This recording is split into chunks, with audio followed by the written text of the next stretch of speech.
ورحمة الله وبركاته.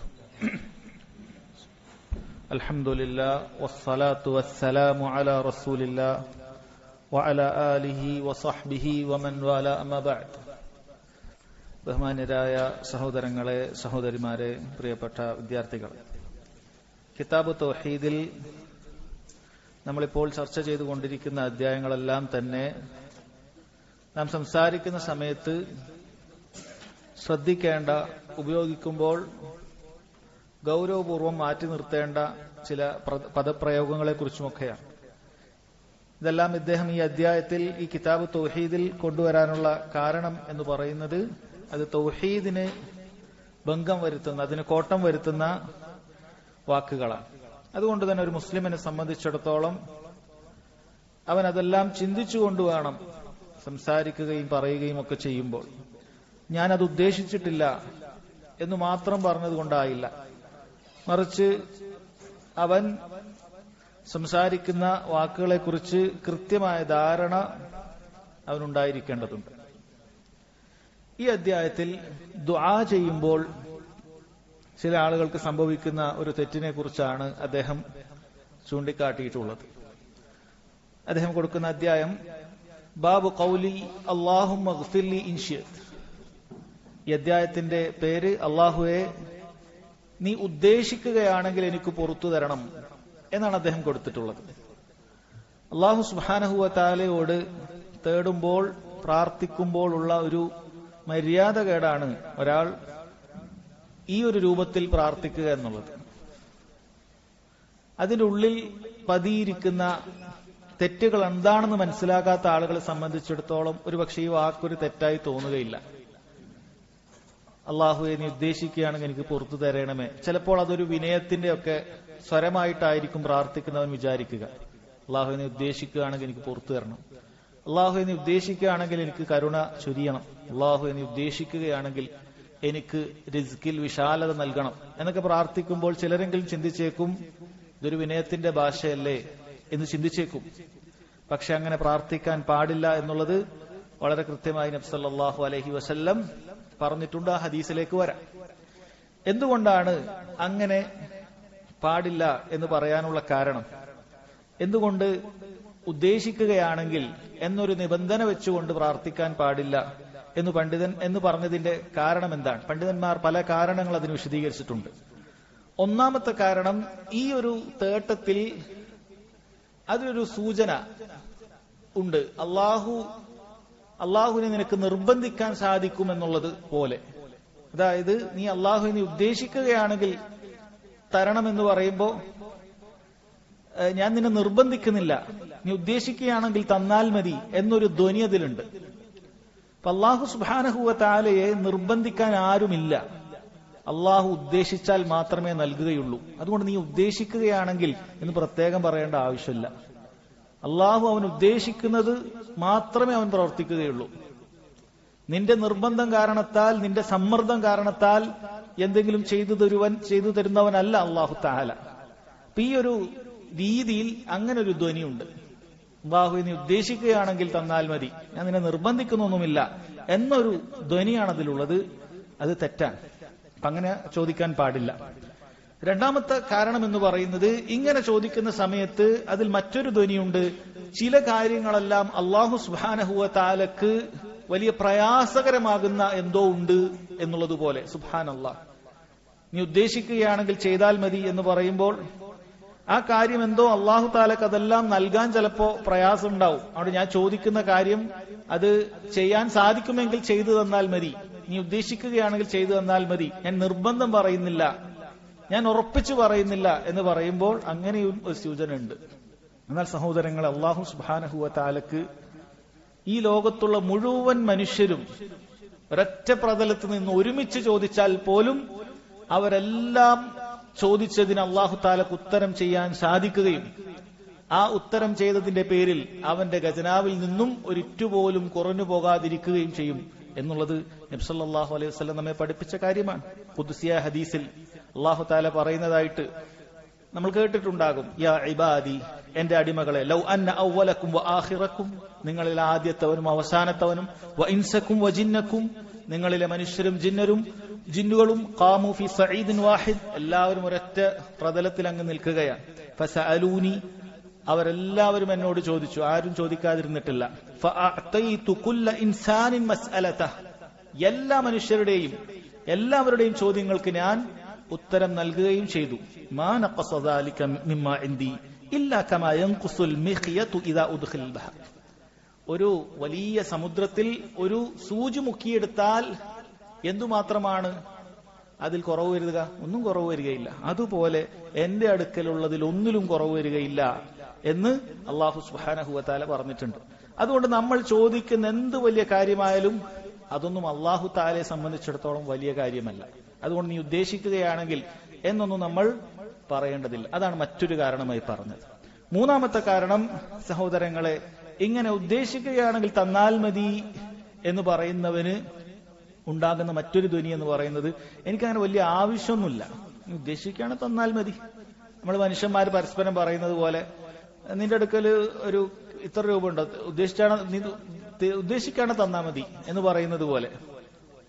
അതായത് എനിക്ക് വലിയ ആവശ്യമൊന്നുമില്ല, നീ വേണമെങ്കിൽ തന്നാൽ മതി എന്ന് പറയുന്നത് പോലെയാണ് നീ ഉദ്ദേശിക്കുകയാണെങ്കിൽ പുറത്തു തന്നാൽ മതി എന്ന് നമ്മൾ പറയുന്നത്. യഥാർത്ഥത്തിൽ മനുഷ്യർ മുഴുവനും അള്ളാഹുവിലേക്ക് ആവശ്യക്കാരാണ്. ആർക്കും അങ്ങനെ പറയാനുള്ള അധികാരമില്ല. എല്ലാവരും അള്ളാഹു സുബ്ഹാനഹു വ തആലയുടെ മഗ്ഫിറത്തും മർഹമത്തിനും അള്ളാഹുവിന്റെ റിസ്കിനും ഒക്കെ ആവശ്യക്കാരായ ആളുകളാണ്. അള്ളാഹു പുറത്തു തരാതെ മറ്റാര് പുറത്തു തരാം? അള്ളാഹു സുബ്ഹാനഹു വ തആല കാരുണ്യം ചെയ്തു തരാതെ മറ്റാര് കാരുണ്യം ചെയ്തു തരാൻ? അള്ളാഹുവിന്റെ റിസ്ക് അല്ലാതെ മറ്റേത് റിസ്ക്കാണ് നമുക്കുള്ളത്? അതുകൊണ്ട് നമ്മൾ അങ്ങനെ ചോദിക്കുമ്പോൾ നമ്മളെല്ലാം തികഞ്ഞ ആളുകളാണ്. ഇനി വേണം കിട്ടിയാ മതി, കിട്ടുകയാണെങ്കിൽ മതി, നിർബന്ധമില്ല എന്നൊരു ധ്വനി അതിലുണ്ട്. അതും ഗുരുതരമാണ്. അതുപോലെ തന്നെ നാലാമത്തെ തെറ്റ് എന്ന് പറയുന്നത്, ഇങ്ങനെ മശീയത്ത് വെച്ചുകൊണ്ട് ഉദ്ദേശിക്കുകയാണെങ്കിൽ മതി എന്ന് പറയുമ്പോഴുള്ള നാലാമത്തൊരു തെറ്റ് എന്ന് പറയുന്നത്, അവൻ ആ ദുആയിൽ ഒരു ഉറപ്പില്ല എന്നുള്ളതാണ്. ഒരു തറദ്ദുദുണ്ട്, യഖീനില്ല, ഉത്തരം കിട്ടുമെന്ന് ഉറപ്പില്ലാത്ത രൂപത്തിലുള്ള ഒരു പ്രാർത്ഥനയാണ്. എന്നാൽ അങ്ങനെ പ്രാർത്ഥിക്കാൻ പാടില്ല. നമ്മൾ പ്രാർത്ഥിക്കുന്ന സമയത്ത് ദുആക്ക് ഉത്തരം കിട്ടാനുള്ള വളരെ പ്രധാനപ്പെട്ട ഒരു കാര്യമാണ് അള്ളാഹു എനിക്കിത് നൽകുമെന്നുള്ള ദൃഢബോധ്യത്തോടുകൂടി, ദൃഢവിശ്വാസത്തോടുകൂടി നമ്മൾ പ്രാർത്ഥിക്കുക എന്നുള്ളത് നമ്മൾ പലപ്പോഴും ചിന്തിക്കേണ്ട കാര്യമാണ്. നമ്മളെ പ്രാർത്ഥന ആ രൂപത്തിലായിരിക്കണം. നബി സല്ലല്ലാഹു അലൈഹി വസല്ലം പറഞ്ഞല്ലോ, ഉദ്ഉല്ലാഹ് വഅൻതും മൂഖിനൂന ബിൽ ഇജാബ. നിങ്ങൾ അള്ളാഹുവിനോട് പ്രാർത്ഥിക്കേണ്ടത് നിങ്ങൾ ഉത്തരം കിട്ടുമെന്ന ഉറപ്പോടുകൂടിയാണ്. അങ്ങനെ വേണം പ്രാർത്ഥിക്കാൻ. നമ്മുടെ കാര്യം എത്ര വലുത് എന്നൊന്നും ഒരു വിഷയാകാൻ പാടില്ല. ചിലപ്പോഴൊക്കെ നമ്മൾ ആരോടാണ് ചോദിക്കുന്നത് എന്ന് മറക്കുന്ന രൂപത്തിലാണ് ആളുകൾ ചോദിക്കുക. ചോദിക്കേണ്ട വിഷയം വലുതാകുന്ന സമയത്ത്, അങ്ങനെയുള്ള കാര്യങ്ങളാകുന്ന സമയത്ത് ഈ രൂപത്തിൽ ഒരു ഉറപ്പില്ലാത്തൊരു ചോദ്യം നമ്മുടെ ഭാഗത്തുനിന്ന് ഉണ്ടായി പോകും. അത് തെറ്റാണ്. മറിച്ച് അള്ളാഹു എന്തായാലും തരും. കാരണം അള്ളാഹു സുബ്ഹാനഹു വ തആലയുടെ വാഗ്ദാനമാണ് പ്രാർത്ഥിച്ചാൽ ഉത്തരം നൽകുമെന്നുള്ളത്. അള്ളാഹു സുബ്ഹാനഹു വ തആലയുടെ വാഗ്ദാനമാണ്. നിങ്ങൾ പ്രാർത്ഥിക്കുന്നുണ്ടോ അള്ളാഹു ഉത്തരം നൽകും. അതിന്റെ രൂപങ്ങൾ വ്യത്യസ്തമാണ് എന്ന് മാത്രം. അതിലേക്കൊന്നും ഇപ്പൊ കിടക്കുന്നില്ല. അള്ളാഹു ഉത്തരം നൽകുന്നുള്ള കാര്യത്തിൽ യാതൊരു സംശയവുമില്ല. നമ്മളിൽ നിന്നും കയറിപ്പോകുന്ന പ്രാർത്ഥന അത് നല്ല പ്രാർത്ഥനയായിരിക്കണം. ചില കാരണങ്ങളൊക്കെ ഉണ്ടാകും പ്രാർത്ഥനക്ക് ഉത്തരം കിട്ടാതിരിക്കാൻ. അതിൽപ്പെട്ടൊരു കാരണമാണിത്. യഖീനില്ലാതെ പ്രാർത്ഥിക്കുക, വലിയ ഉറപ്പില്ല, അള്ളാഹു നൽകുമെന്നൊരു ഉറപ്പില്ലാത്ത രൂപത്തിൽ ഒരാൾ പ്രാർത്ഥിക്കുകയാണെങ്കിൽ അത് ഉത്തരം കിട്ടാതായി പോകുന്ന ഒരു കാരണമാണ്. ഇവിടെ പറയുന്നത്, ഇങ്ങനൊരു മശീയത്ത് വെച്ച് പ്രാർത്ഥിക്കുന്നവൻ ആ ഒരു രൂപത്തിലുള്ള ഒരു ധ്വനിയും അവന്റെ ഭാഗത്തു നിന്നുണ്ട്. ഈ പറഞ്ഞ 4 കാര്യങ്ങളും സഹോദരങ്ങളെ, ചിലപ്പോഴൊക്കെ ചില ആളുകൾ പറഞ്ഞേക്കാം, ഞാൻ അങ്ങനെ ചിന്തിച്ചിട്ടില്ല എന്ന് പറഞ്ഞേക്കാം. എന്നാലും തെറ്റാണ്. നീ അങ്ങനെ ചിന്തിച്ചാലും ശരി, ഇല്ലെങ്കിലും ശരി, നീ ഈ രൂപത്തിൽ പ്രാർത്ഥിക്കുക എന്നുള്ളത് നബി സല്ലല്ലാഹു അലൈഹി വസല്ലമയുടെ ഈ ഹദീസ് പ്രകാരം അത് നിഷിദ്ധമാണ് എന്നാണ് പണ്ഡിതന്മാർ പറഞ്ഞിട്ടുള്ളത്. ഇത് കേവലം അല്ലാഹു മഗ്ഫിർലി ഇൻ ശിഅത് എന്നുള്ളത് മാത്രമല്ല, അദ്ദേഹം തലക്കെട്ട് കൊടുത്തത് അതിലൊരു ഉദാഹരണം എന്നോണമാണ്. ഏത് കാര്യമാകട്ടെ, അള്ളാഹുവിനോട് ചോദിക്കുന്ന സമയത്ത് റിസ്കിന്റെ കാര്യമാകട്ടെ, ഏതൊരു കാര്യമാകട്ടെ, അതിന്റെ ഖൈറ് വ്യക്തമാണെങ്കിൽ നമ്മൾ ഈ രൂപത്തിൽ ഉദ്ദേശിക്കുകയാണെങ്കിൽ എന്ന് പറഞ്ഞ് ചോദിക്കാനേ പാടില്ല. മറിച്ച് അള്ളാഹു നീ നൽകണം എന്ന രൂപത്തിൽ തന്നെ നമ്മൾ കേണ് പ്രാർത്ഥിക്കേണ്ട ഒരു കാര്യമാണ് ഇത്. എന്നാൽ ചില കാര്യങ്ങൾ ഉണ്ടാകും, നമുക്കതിന്റെ ഖൈറ് വ്യക്തമാകാത്ത ചില കാര്യങ്ങൾ, അള്ളാഹു അത് ഖൈറാണെങ്കിൽ എനിക്ക് നൽകണമേ എന്ന രൂപത്തിൽ നമുക്ക് പ്രാർത്ഥിക്കാം. നമ്മൾ ദുആഉൽ ഇസ്തിഖാറയിൽ അങ്ങനെയാണല്ലോ പ്രാർത്ഥിക്കുന്നത്. നമ്മൾ എന്താണോ കാര്യം അത് എടുത്തു പറഞ്ഞുകൊണ്ട്. ഒരു വിവാഹാന്വേഷണം നടത്തുന്ന സമയത്ത് നമ്മൾ അങ്ങനെ പ്രാർത്ഥിക്കാം. നമുക്കറിയില്ല ആ വരുന്ന വധു അല്ലെങ്കിൽ ആയിട്ട് വരാൻ സാധ്യതയുള്ളയാൾ നമുക്ക് ഹൈറായിരിക്കുമോ ഷർറായിരിക്കുമോ എന്ന് അറിയില്ല. അപ്പോൾ അത് ഹൈറാണെങ്കിൽ റബ്ബേ അത് നീ നടത്തി തരണം, ഷർറാണെങ്കിൽ തട്ടി മാറ്റണം എന്ന രൂപത്തിൽ പ്രാർത്ഥിക്കുന്നത് തെറ്റില്ല. അല്ലെങ്കിൽ പുതുതായി എന്തെങ്കിലുമൊക്കെ ഒരു കച്ചവടം നമ്മൾ തുടങ്ങാൻ പോവുകയാണ്, നമുക്കറിയില്ല അത് ഹൈറിലാണോ ചെന്നെത്തുക ഷെറിലാണോ ചെന്നെത്തുക എന്നറിയില്ല. അപ്പോഴും നമുക്ക് പ്രാർത്ഥിക്കാം, അള്ളാഹുവെ ഹൈറാണെങ്കിൽ റബ്ബെ ഇതിന്റെ കാര്യങ്ങളൊക്കെ എളുപ്പാക്കി തരണം, ഷർറാണെങ്കിൽ റബ്ബെ എന്നിൽ നിന്നും തട്ടി നീക്കണമെന്ന് പറയാം. കാരണം അതിന്റെ ഹൈർ വ്യക്തമല്ല. പക്ഷെ ഇവിടെ നേരത്തെ പറഞ്ഞ മഗ്ഫിറത്തും അള്ളാഹുവിന്റെ കാരുണ്യവും അള്ളാഹുവിന്റെ റിസ്ക്കും ഇതിലൊന്നും ഹൈറല്ലാതെ മറ്റൊന്നുമില്ല. അപ്പൊ അതിലൊരിക്കലും മശിയത്ത് വെച്ചുകൊണ്ട് പ്രാർത്ഥിക്കാൻ പാടില്ല എന്ന കാര്യം പ്രത്യേകം മനസ്സിലാക്കുക. ഇതിന് തെളിവായി അദ്ദേഹം ഹദീസ് ഓടിക്കുന്നു. ഫി സ്വഹീഹ് അഥവാ ബുഖാരിയിലും മുസ്ലിമിലുമുള്ള ഹദീസാണിത്. അൻ അബി ഹുറൈറത റളിയല്ലാഹു അൻഹു അന്ന റസൂലുള്ളാഹി സ്വല്ലല്ലാഹു അലൈഹി വസല്ലം ഖാൽ ലാ യഖൂലന്ന അഹദുക്കും അല്ലാഹുമ്മ ഇഗ്ഫിർ ലീ ഇൻ ശിഅ്ത അല്ലാഹുമ്മ ഇർഹംനി ഇൻ ശിഅ്ത. നിങ്ങളിൽ ഒരാളും പറയാൻ പാടില്ല, അഥവാ പ്രാർത്ഥിക്കാൻ പാടില്ല, അല്ലാഹുമ്മ ഇഗ്ഫിർ ലീ ഇൻ ശിഅ്ത, അല്ലാഹുവേ നീ ഉദ്ദേശിക്കുകയാണെങ്കിൽ നീ എനിക്ക് പുറത്തു തരണം, അല്ലാഹുമ്മ ഇർഹംനി ഇൻ ശിഅ്ത, അല്ലാഹുവേ നീ ഉദ്ദേശിക്കുകയാണെങ്കിൽ നീ എനിക്ക് കരുണ ചൊരിയണം. ബുഖാരിയുടെ റിവായത്തിൽ ഇതുകൂടിയുണ്ട്, അല്ലാഹുമ്മ ഇർസുഖ്നി ഇൻ ശിഅ്ത, അല്ലാഹുവേ നീ ഉദ്ദേശിക്കുകയാണെങ്കിൽ എനിക്ക് ഉപജീവനം നൽകണം എന്നുണ്ട്. അതുമായി ബന്ധപ്പെട്ട കാര്യം നമ്മൾ പറഞ്ഞു. എന്നിട്ട് എങ്ങനെ പ്രാർത്ഥിക്കാനാണ് നബി സല്ലല്ലാഹു അലൈഹി വസല്ലം പറഞ്ഞത്? ലിയഅ്സിമിൽ മസ്അല, നിങ്ങൾ കാര്യങ്ങൾ ഉറപ്പോടുകൂടി ചോദിക്കണം, അസീമത്തോടുകൂടി ചോദിക്കണം. ഇങ്ങനെ ഒരു സംശയത്തിന്റെ വേണമെങ്കിൽ മതി എന്ന രൂപത്തിലല്ല, ഉറച്ചു തന്നെ നിങ്ങൾ ചോദിക്കേണ്ടതുണ്ട്. ചോദിക്കുന്ന സമയത്ത് ഉറച്ചു ചോദിക്കണം, റബ്ബേ നീ എനിക്കിത് നൽകണം എന്ന് തന്നെ നമ്മൾ ചോദിക്കേണ്ടതുണ്ട്. ഫഇന്നല്ലാഹ ലാ മുക്രിഹ ലഹു, കാരണം അല്ലാഹു സുബ്ഹാനഹു വ തആല നിർബന്ധിക്കാൻ ആരുമില്ല. നിന്റെ ചോദ്യത്തിന്റെ നിർബന്ധം വഴങ്ങിയിട്ട് അല്ലാഹു തആല നിനക്ക് പ്രാർത്ഥനയ്ക്ക് ഉത്തരം നൽകുക അങ്ങനെ ഒരു വിഷയം വരുന്നില്ല. അത് നീ ഒരു നിർബന്ധിക്കുന്നവനാണ് എന്ന് തോന്നിയിട്ട് നീ എന്ത് ചെയ്യേണ്ടതില്ല, അങ്ങനെ പറയാതിരിക്കേണ്ടതില്ല. മറിച്ച് നീ നിർബന്ധപൂർവം തന്നെ റബ്ബിനോട് ആവർത്തിച്ച് ചോദിക്കുക. ഇമാം മുസ്ലിം റിവായത്ത് ചെയ്യുന്നു, വലി മുസ്ലിമിൻ വലിയുഅള്ളിം അർറഗ്ബ, ഒരുവന്റെ ആഗ്രഹം അവൻ വലുതാക്കട്ടെ എന്നാണ്. അവന്റെ ആഗ്രഹം അത് അല്ലാഹു സുബ്ഹാനഹു വ തആലയോട് നന്നായിട്ട് തന്നെ അവൻ അത് കാണിക്കട്ടെ. ഉദാഹരണത്തിന് ഒരു സാധാരണ രീതിയിൽ പോകുന്ന ഒരു വ്യക്തിയാണ്, ചെറിയ കച്ചവടമൊക്കെ ആയിട്ട് പോകുന്ന വ്യക്തിയാണ്. വിചാരിക്കാത്ത രൂപത്തിൽ ലക്ഷങ്ങളുടെ കടം, മില്യണുകളുടെ കടം പെട്ടെന്ന് അവൻ വന്നു ഭവിക്കുകയാണ്. അവനെ സംബന്ധിച്ചിടത്തോളം ഈ കടം വീട്ടാനുള്ള ഭൗതികമായ മാർഗമൊന്നും മുന്നിലില്ല. ഈ അന്നേക്ക് കിട്ടുന്ന ചെറിയ കച്ചവടം കൊണ്ട് ഈ വലിയ മില്യണുകളൊന്നും വീട്ടാനുള്ള വഴിയൊന്നും അവന്റെ കയ്യിലില്ല. അതുകൊണ്ട് തന്നെ റബ്ബിനോട് പ്രാർത്ഥിക്കുന്ന സമയത്ത് ഇനി ഒരു പ്രതീക്ഷയില്ലാത്തവനെ പോലെ അല്ല നീ പ്രാർത്ഥിക്കണം. റബ്ബേ ഈ ലക്ഷങ്ങൾ നീ എനിക്ക് നൽകണം എന്റെ ഈ കടം വീട്ടുന്നതിനു വേണ്ടി എന്ന് തന്നെ പ്രാർത്ഥിക്കണം. അല്ലാഹു സുബ്ഹാനഹു വ തആല അത് നിനക്ക് നൽകുക തന്നെ ചെയ്യും. നീ അതിനൊരു ഭൗതികമായ സബബുകൾ കാണാത്തത് കൊണ്ട്, മാർഗങ്ങൾ കാണാത്തത് കൊണ്ട് നിന്റെ പ്രാർത്ഥനയിൽ നിനക്ക് കുറവ് വരുത്താൻ പാടില്ല. കാരണം നീ അറിയാത്ത രൂപത്തിൽ നിനക്ക് ഉപജീവനം നൽകുന്നവനാണ് അല്ലാഹു സുബ്ഹാനഹു വ തആല. നിനക്ക് അറിയാത്ത രൂപത്തിൽ അല്ലാഹു സുബ്ഹാനഹു വ തആല നിനക്ക് ഉപജീവനം നൽകും, നിന്റെ കടങ്ങൾ ഇല്ലാതാക്കി നൽകും. നിനക്ക് ഏത് രൂപത്തിലുള്ള, ഇതൊരു ഉദാഹരണം പറഞ്ഞു മാത്രം, ഏത് കാര്യത്തിലാകട്ടെ ഒരു പ്രതീക്ഷയുമില്ല എന്ന് നമുക്ക് തോന്നും. ഭൗതികമായ കാരണങ്ങളൊക്കെ നോക്കി നീ ഒരു കടലിന്റെ ആഴക്കടലിൽ നീ മുങ്ങി മരിക്കാൻ പോവുകയാണ്, ഒരു വഴിയുമില്ല, എനിക്ക് നീന്താൻ അറിയില്ല, നീന്താൻ അറിഞ്ഞാൽ തന്നെ ഈ കിലോമീറ്ററുകൾ നീന്തി കടക്കാൻ എനിക്ക് സാധിക്കുകയുമില്ല. അപ്പോഴും അല്ലാഹു സുബ്ഹാനഹു വ തആലയോട് നമുക്ക് പ്രാർത്ഥിക്കാൻ സാധിക്കണം. അല്ലാഹു തആലയോട് നമ്മുടെ ആഗ്രഹങ്ങൾ നമുക്ക് പറയാൻ സാധിക്കണം. ലിഅള്ളിം അർറഗ്ബ, ആഗ്രഹം നമ്മൾ വലുതാക്കട്ടെ, അത് കുറഞ്ഞു പോകേണ്ടതില്ല. ചില പണ്ഡിതന്മാർ അതിന്റെ വിശദീകരണം പറഞ്ഞത്, നീ നിന്റെ ദുല്ലും ഇൻകിസാറും, നീ അങ്ങേയറ്റത്തെ കേണപേക്ഷിക്കുന്നത് അല്ലാഹു തആലയുടെ അടുക്കലേക്ക് അങ്ങനെ നീ പ്രാർത്ഥിക്കണം. അങ്ങേയറ്റം ആവശ്യക്കാരനാണ് എന്ന് തോന്നുന്ന രൂപത്തിൽ പ്രാർത്ഥിക്കണം. രണ്ടർത്ഥവും ഇവിടെ ഉൾക്കൊള്ളാവുന്നതാണ്. ഫഇന്നല്ലാഹ ലാ യതആലമഹു ശൈഉൻ അഅതാഹ്, മുസ്ലിമിൽ ഈ ഭാഗം കൂടി വന്നിട്ടുണ്ട്. കാരണം അല്ലാഹു സുബ്ഹാനഹു വ തആലക്ക് അവൻ നൽകുന്ന ഒരു കാര്യവും വലുതല്ല. ഒന്നും അല്ലാഹു സുബ്ഹാനഹു വ തആലയെ സംബന്ധിച്ചിടത്തോളം വലുതല്ല. നമുക്ക് വലുതായിരിക്കാം. അല്ലാഹു തആലക്ക് ഈ പറയുന്ന ദുനിയാവ് മുഴുവനും അല്ലാഹുവിന്റെ ഉള്ളം കയ്യിൽ നാളെ എടുക്കാനുള്ള നിസ്സാരമായ അവന്റെ സൃഷ്ടിപ്പുകൾ മാത്രമാണ്. അതുകൊണ്ട് ഇത് മുഴുവൻ നീ ചോദിച്ചാലും അല്ലാഹു തആലക്ക് നൽകുന്നത് അത് നിസ്സാരമായ കാര്യമാണ്. അവന്റെ ഖജനാവിൽ അതുകൊണ്ട് ഒന്നും കുറയുകയില്ല എന്ന യഖീനോടുകൂടി നമ്മൾ പ്രാർത്ഥിക്കണം. അപ്പൊ രണ്ട് കാര്യങ്ങളാണ് ഇങ്ങനെ ചോദിക്കാൻ വേണ്ടി പറഞ്ഞത്. ഒന്ന് ഇതിന്റെ കാരണമായി പറഞ്ഞു. അള്ളാഹു താലക്ക് നിർബന്ധിക്കാൻ ആരുമില്ല. ഈ ഹദീസിൽ അത് പറഞ്ഞിട്ടുണ്ട്. രണ്ടാമത്തെ അള്ളാഹു താലക്ക് വലുതായിട്ട് ഒന്നുമില്ല എന്ന കാര്യമാണ് ഇവിടെ പറഞ്ഞിട്ടുള്ളത്. അതുകൊണ്ട് സഹോദരങ്ങളെ, പ്രാർത്ഥിക്കുന്ന സമയത്ത് ഈ കാര്യം നമ്മൾ മനസ്സിലാക്കണം. ദുആക്ക് ഉത്തരം സ്വീകരിക്കപ്പെടാതെ ഉണ്ടാവുന്ന ഒരുപാട് കാരണങ്ങളുണ്ട്. അതിലൊന്നാണിത്. ഈ രൂപത്തിൽ നമ്മൾ പ്രാർത്ഥിക്കാൻ പാടില്ല. അതുപോലെ മറ്റു കാരണങ്ങളുണ്ട്. തിരക്ക് കൂട്ടുക, പ്രാർത്ഥനയ്ക്ക് ഇന്ന് ഉത്തരം കിട്ടിയിട്ടില്ലെങ്കിൽ തിരക്ക് കൂട്ടുന്നവൻ എന്താണ്, അവൻ കിട്ടിയിട്ടില്ലെങ്കിൽ നിർത്തിക്കളയും. ആ രൂപത്തിൽ പ്രാർത്ഥിക്കാൻ പാടില്ല. അള്ളാഹുവിനോട് പ്രാർത്ഥിച്ചുകൊണ്ടേയിരിക്കുക. കാരണം പ്രാർത്ഥന എന്ന് പറയുന്നത് തന്നെ ഇബാദത്താണ്. പ്രാർത്ഥന തന്നെ ഇബാദത്താണ്. ഉത്തരം കിട്ടുന്നത് അതിന്റെ നമുക്ക് ബോണസാണ്. അത് അള്ളാഹു താല നമുക്ക് വാഗ്ദാനം നൽകിയ കാര്യവുമാണ്, നൽകുമെന്നും. നീ പ്രാർത്ഥിക്കുമ്പോൾ നീ ഇബാദത്തിലാണ്. അല്ലാഹുമ്മ ഗ്ഫിർലി എന്ന് പറയുമ്പോൾ തന്നെ അതിന് നിനക്ക് പ്രതിഫലമുണ്ട്. കാരണം നീ അള്ളാഹുവിനോട് പ്രാർത്ഥിച്ചിരിക്കുന്നു. അള്ളാഹുവിനോട് പ്രാർത്ഥിക്കുക എന്നുള്ളത് ഇബാദത്താണ്. അതിന് അള്ളാഹു നിന്റെ പാപമോചനം നൽകുക എന്നുള്ളത് അള്ളാഹു സുബ്ഹാനഹു തആല അതിന് മുകളിൽ നൽകുന്ന അവന്റെ ഫദ്ലാണ്, അവന്റെ ഔദാര്യമാണ്.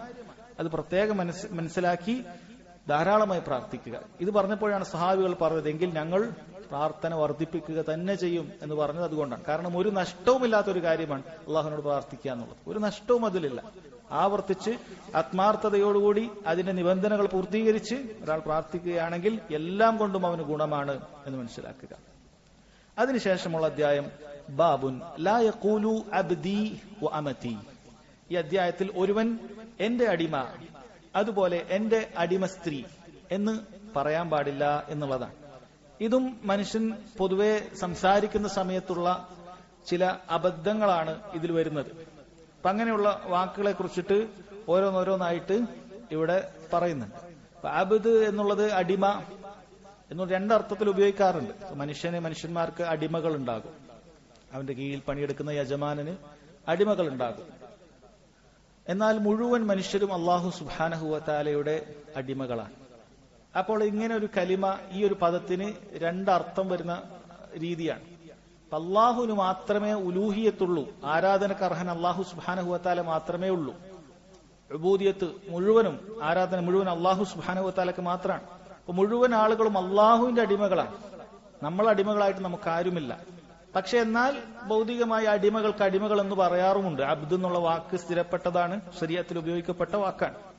പക്ഷെ ആ അബ്ദിനെ എന്നിലേക്ക് ചേർത്തിക്കൊണ്ട് അബ്ദി, എന്റെ അടിമ, അമതി, എന്റെ അടിമ സ്ത്രീ എന്ന രൂപത്തിലുള്ള പ്രയോഗത്തെ കുറിച്ചാണ്, അതുമായി ബന്ധപ്പെട്ട കാര്യമാണ് ഇവിടെ പറയുന്നത്. ഇനി ഹദീസിൽ വായിച്ചതിന് ശേഷം നമുക്കതിലേക്ക് കിടക്കാം. സഹീഹ് അഥവാ ബുഖാരി മുസ്ലിം ഒക്കെ ഉദ്ധരിച്ച ഹദീസിൽ കാണാം, അൻ അബി ഹുറൈറത റളിയല്ലാഹു അൻഹു അന്ന റസൂലുള്ളാഹി സ്വല്ലല്ലാഹു അലൈഹി വസല്ലം ഖാൽ ലാ യഖുൽ അഹദുക്കും, നിങ്ങളിൽ ഒരാൾ പറയാൻ പാടില്ല, അത്ഇം റബ്ബക് വദ്ദി റബ്ബക്, നിന്റെ റബ്ബിനെ ഭക്ഷിപ്പിക്കുക, നിന്റെ റബ്ബിനെ വുളു ചെയ്യിപ്പിക്കുക, വൽയഖുൽ സയ്യിദി വ മൗലാ, എന്റെ യജമാനൻ എന്നൊക്കെ പറയുക.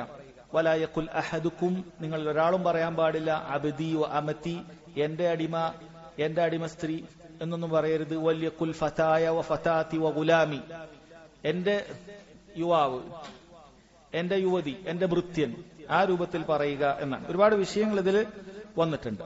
അപ്പൊ ഒന്നാമതായി പറഞ്ഞത് ലാ യഖുൽ അഹദുക്കും അത്ഇം റബ്ബക് വദ്ദി റബ്ബക്, നിന്റെ റബ്ബിനെ ഭക്ഷിപ്പിക്കുക, നിന്റെ റബ്ബിനെ വുളു ചെയ്യിപ്പിക്കുക.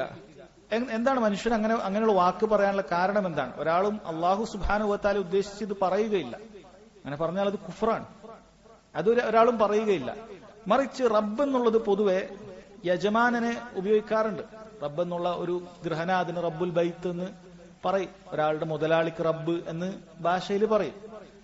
അർബാബ് എന്നുള്ളത് പറയുന്നത് നമുക്കൊക്കെ അറിയുന്ന ആളുകൾ പറയാറുണ്ട്, അർബാബ് എന്ന് പറയാറുണ്ട്. അപ്പൊ അത് പൊതുവെ ഭാഷയിൽ പറയുന്നതാണ്. പക്ഷേ ആ റബ്ബ് എന്നുള്ള വാക്ക് അല്ലാഹു സുബ്ഹാനഹു വ തആലയുടെ ഒരു പേരാണ്. അത് കേൾക്കുമ്പോൾ തന്നെ പൊതുവേ നമ്മുടെ ചിന്തയിലൊക്കെ വരുന്നത്, റബ്ബ് എന്ന് പറയുമ്പോൾ തന്നെ നമുക്ക് ചിന്തയിൽ അല്ലാഹു തആലയെ കുറിച്ചിട്ടാണ് പേര് നമുക്ക് ചിന്തയിൽ വരുന്നത്. അതുകൊണ്ട് തന്നെ അങ്ങനെയുള്ള ഒരു വാക്ക് ഈ രൂപത്തിൽ ഉപയോഗിക്കുക എന്നുള്ളത് അല്ലാഹു സുബ്ഹാനഹു വ തആലയോടുള്ള ഒരു മര്യാദകേടാണ്. അത് ചെയ്യാൻ പാടില്ല എന്നുള്ളത് നബി സല്ലല്ലാഹു അലൈഹി വസല്ലം പ്രത്യേകം നമ്മളെ പഠിപ്പിക്കുകയാണ്. അപ്പൊ അത്ഇം റബ്ബക് എന്ന് പറയുന്നത് പണ്ഡിതന്മാർ പറയുന്നു രണ്ട് രൂപത്തിൽ അങ്ങനെ ഒരു സംസാരം വരാം. നമ്മൾ വിചാരിക്കും എവിടെയാണ് സംസാരം വരാം. അപ്പൊ ഒന്ന്, മൂന്നാമതൊരാള് അടിമയോട് പറയാണ്, അതായത് ഒരു വ്യക്തിയോട്, തൊഴിലാളിയോട് അല്ലെങ്കിൽ ആ ഭൃത്യനോട് പറയുകയാണ്, നീ നിന്റെ യജമാനെ ഭക്ഷിപ്പിക്കണം, യജമാനെ ഉളുടുപ്പിക്കണം. അപ്പൊ ആ അർത്ഥത്തിൽ അത്ഇം റബ്ബക്, നീ നിന്റെ റബ്ബിന് ഭക്ഷണം കൊടുക്കണം. അതായത് ഇവൻ അധ്വാനിച്ചിട്ടും മറ്റും അയാൾക്കുള്ള ഭക്ഷണം തയ്യാറാക്കി കൊടുക്കണം.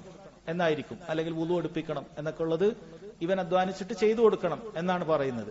ഈ പറയുന്ന ആള് വേറൊന്നും ഉദ്ദേശിക്കുന്നില്ല, ഇത് തന്നെ ഉദ്ദേശിക്കുന്നുള്ളൂ, എന്നാലും അത് പാടില്ല എന്നാണ്. ഇനി രണ്ടാമത്, ഈ യജമാനൻ തന്നെ ഒരു വലിയൊരു ഗർവോടുകൂടി സ്വന്തത്തെ ഒന്ന് പൊക്കിക്കൊണ്ട് നീ നിന്റെ യജമാനനെ ഭക്ഷിപ്പിക്കണം, നീ നിന്റെ യജമാനനെ വുളു എടുപ്പിച്ചു കൊടുക്കണം, അല്ലെങ്കിൽ ആ രൂപത്തിൽ, ഈ രണ്ടു വാക്ക് മാത്രമല്ല, ഏതായാലും ആ രൂപത്തിൽ റബ്ബ് എന്നുള്ള വാക്ക്, നിന്റെ റബ്ബ്, എന്റെ റബ്ബ് എന്ന രൂപത്തിലേക്കുള്ള വാക്ക് അവിടെ പറയുന്നതുമാണ് വിഷയം.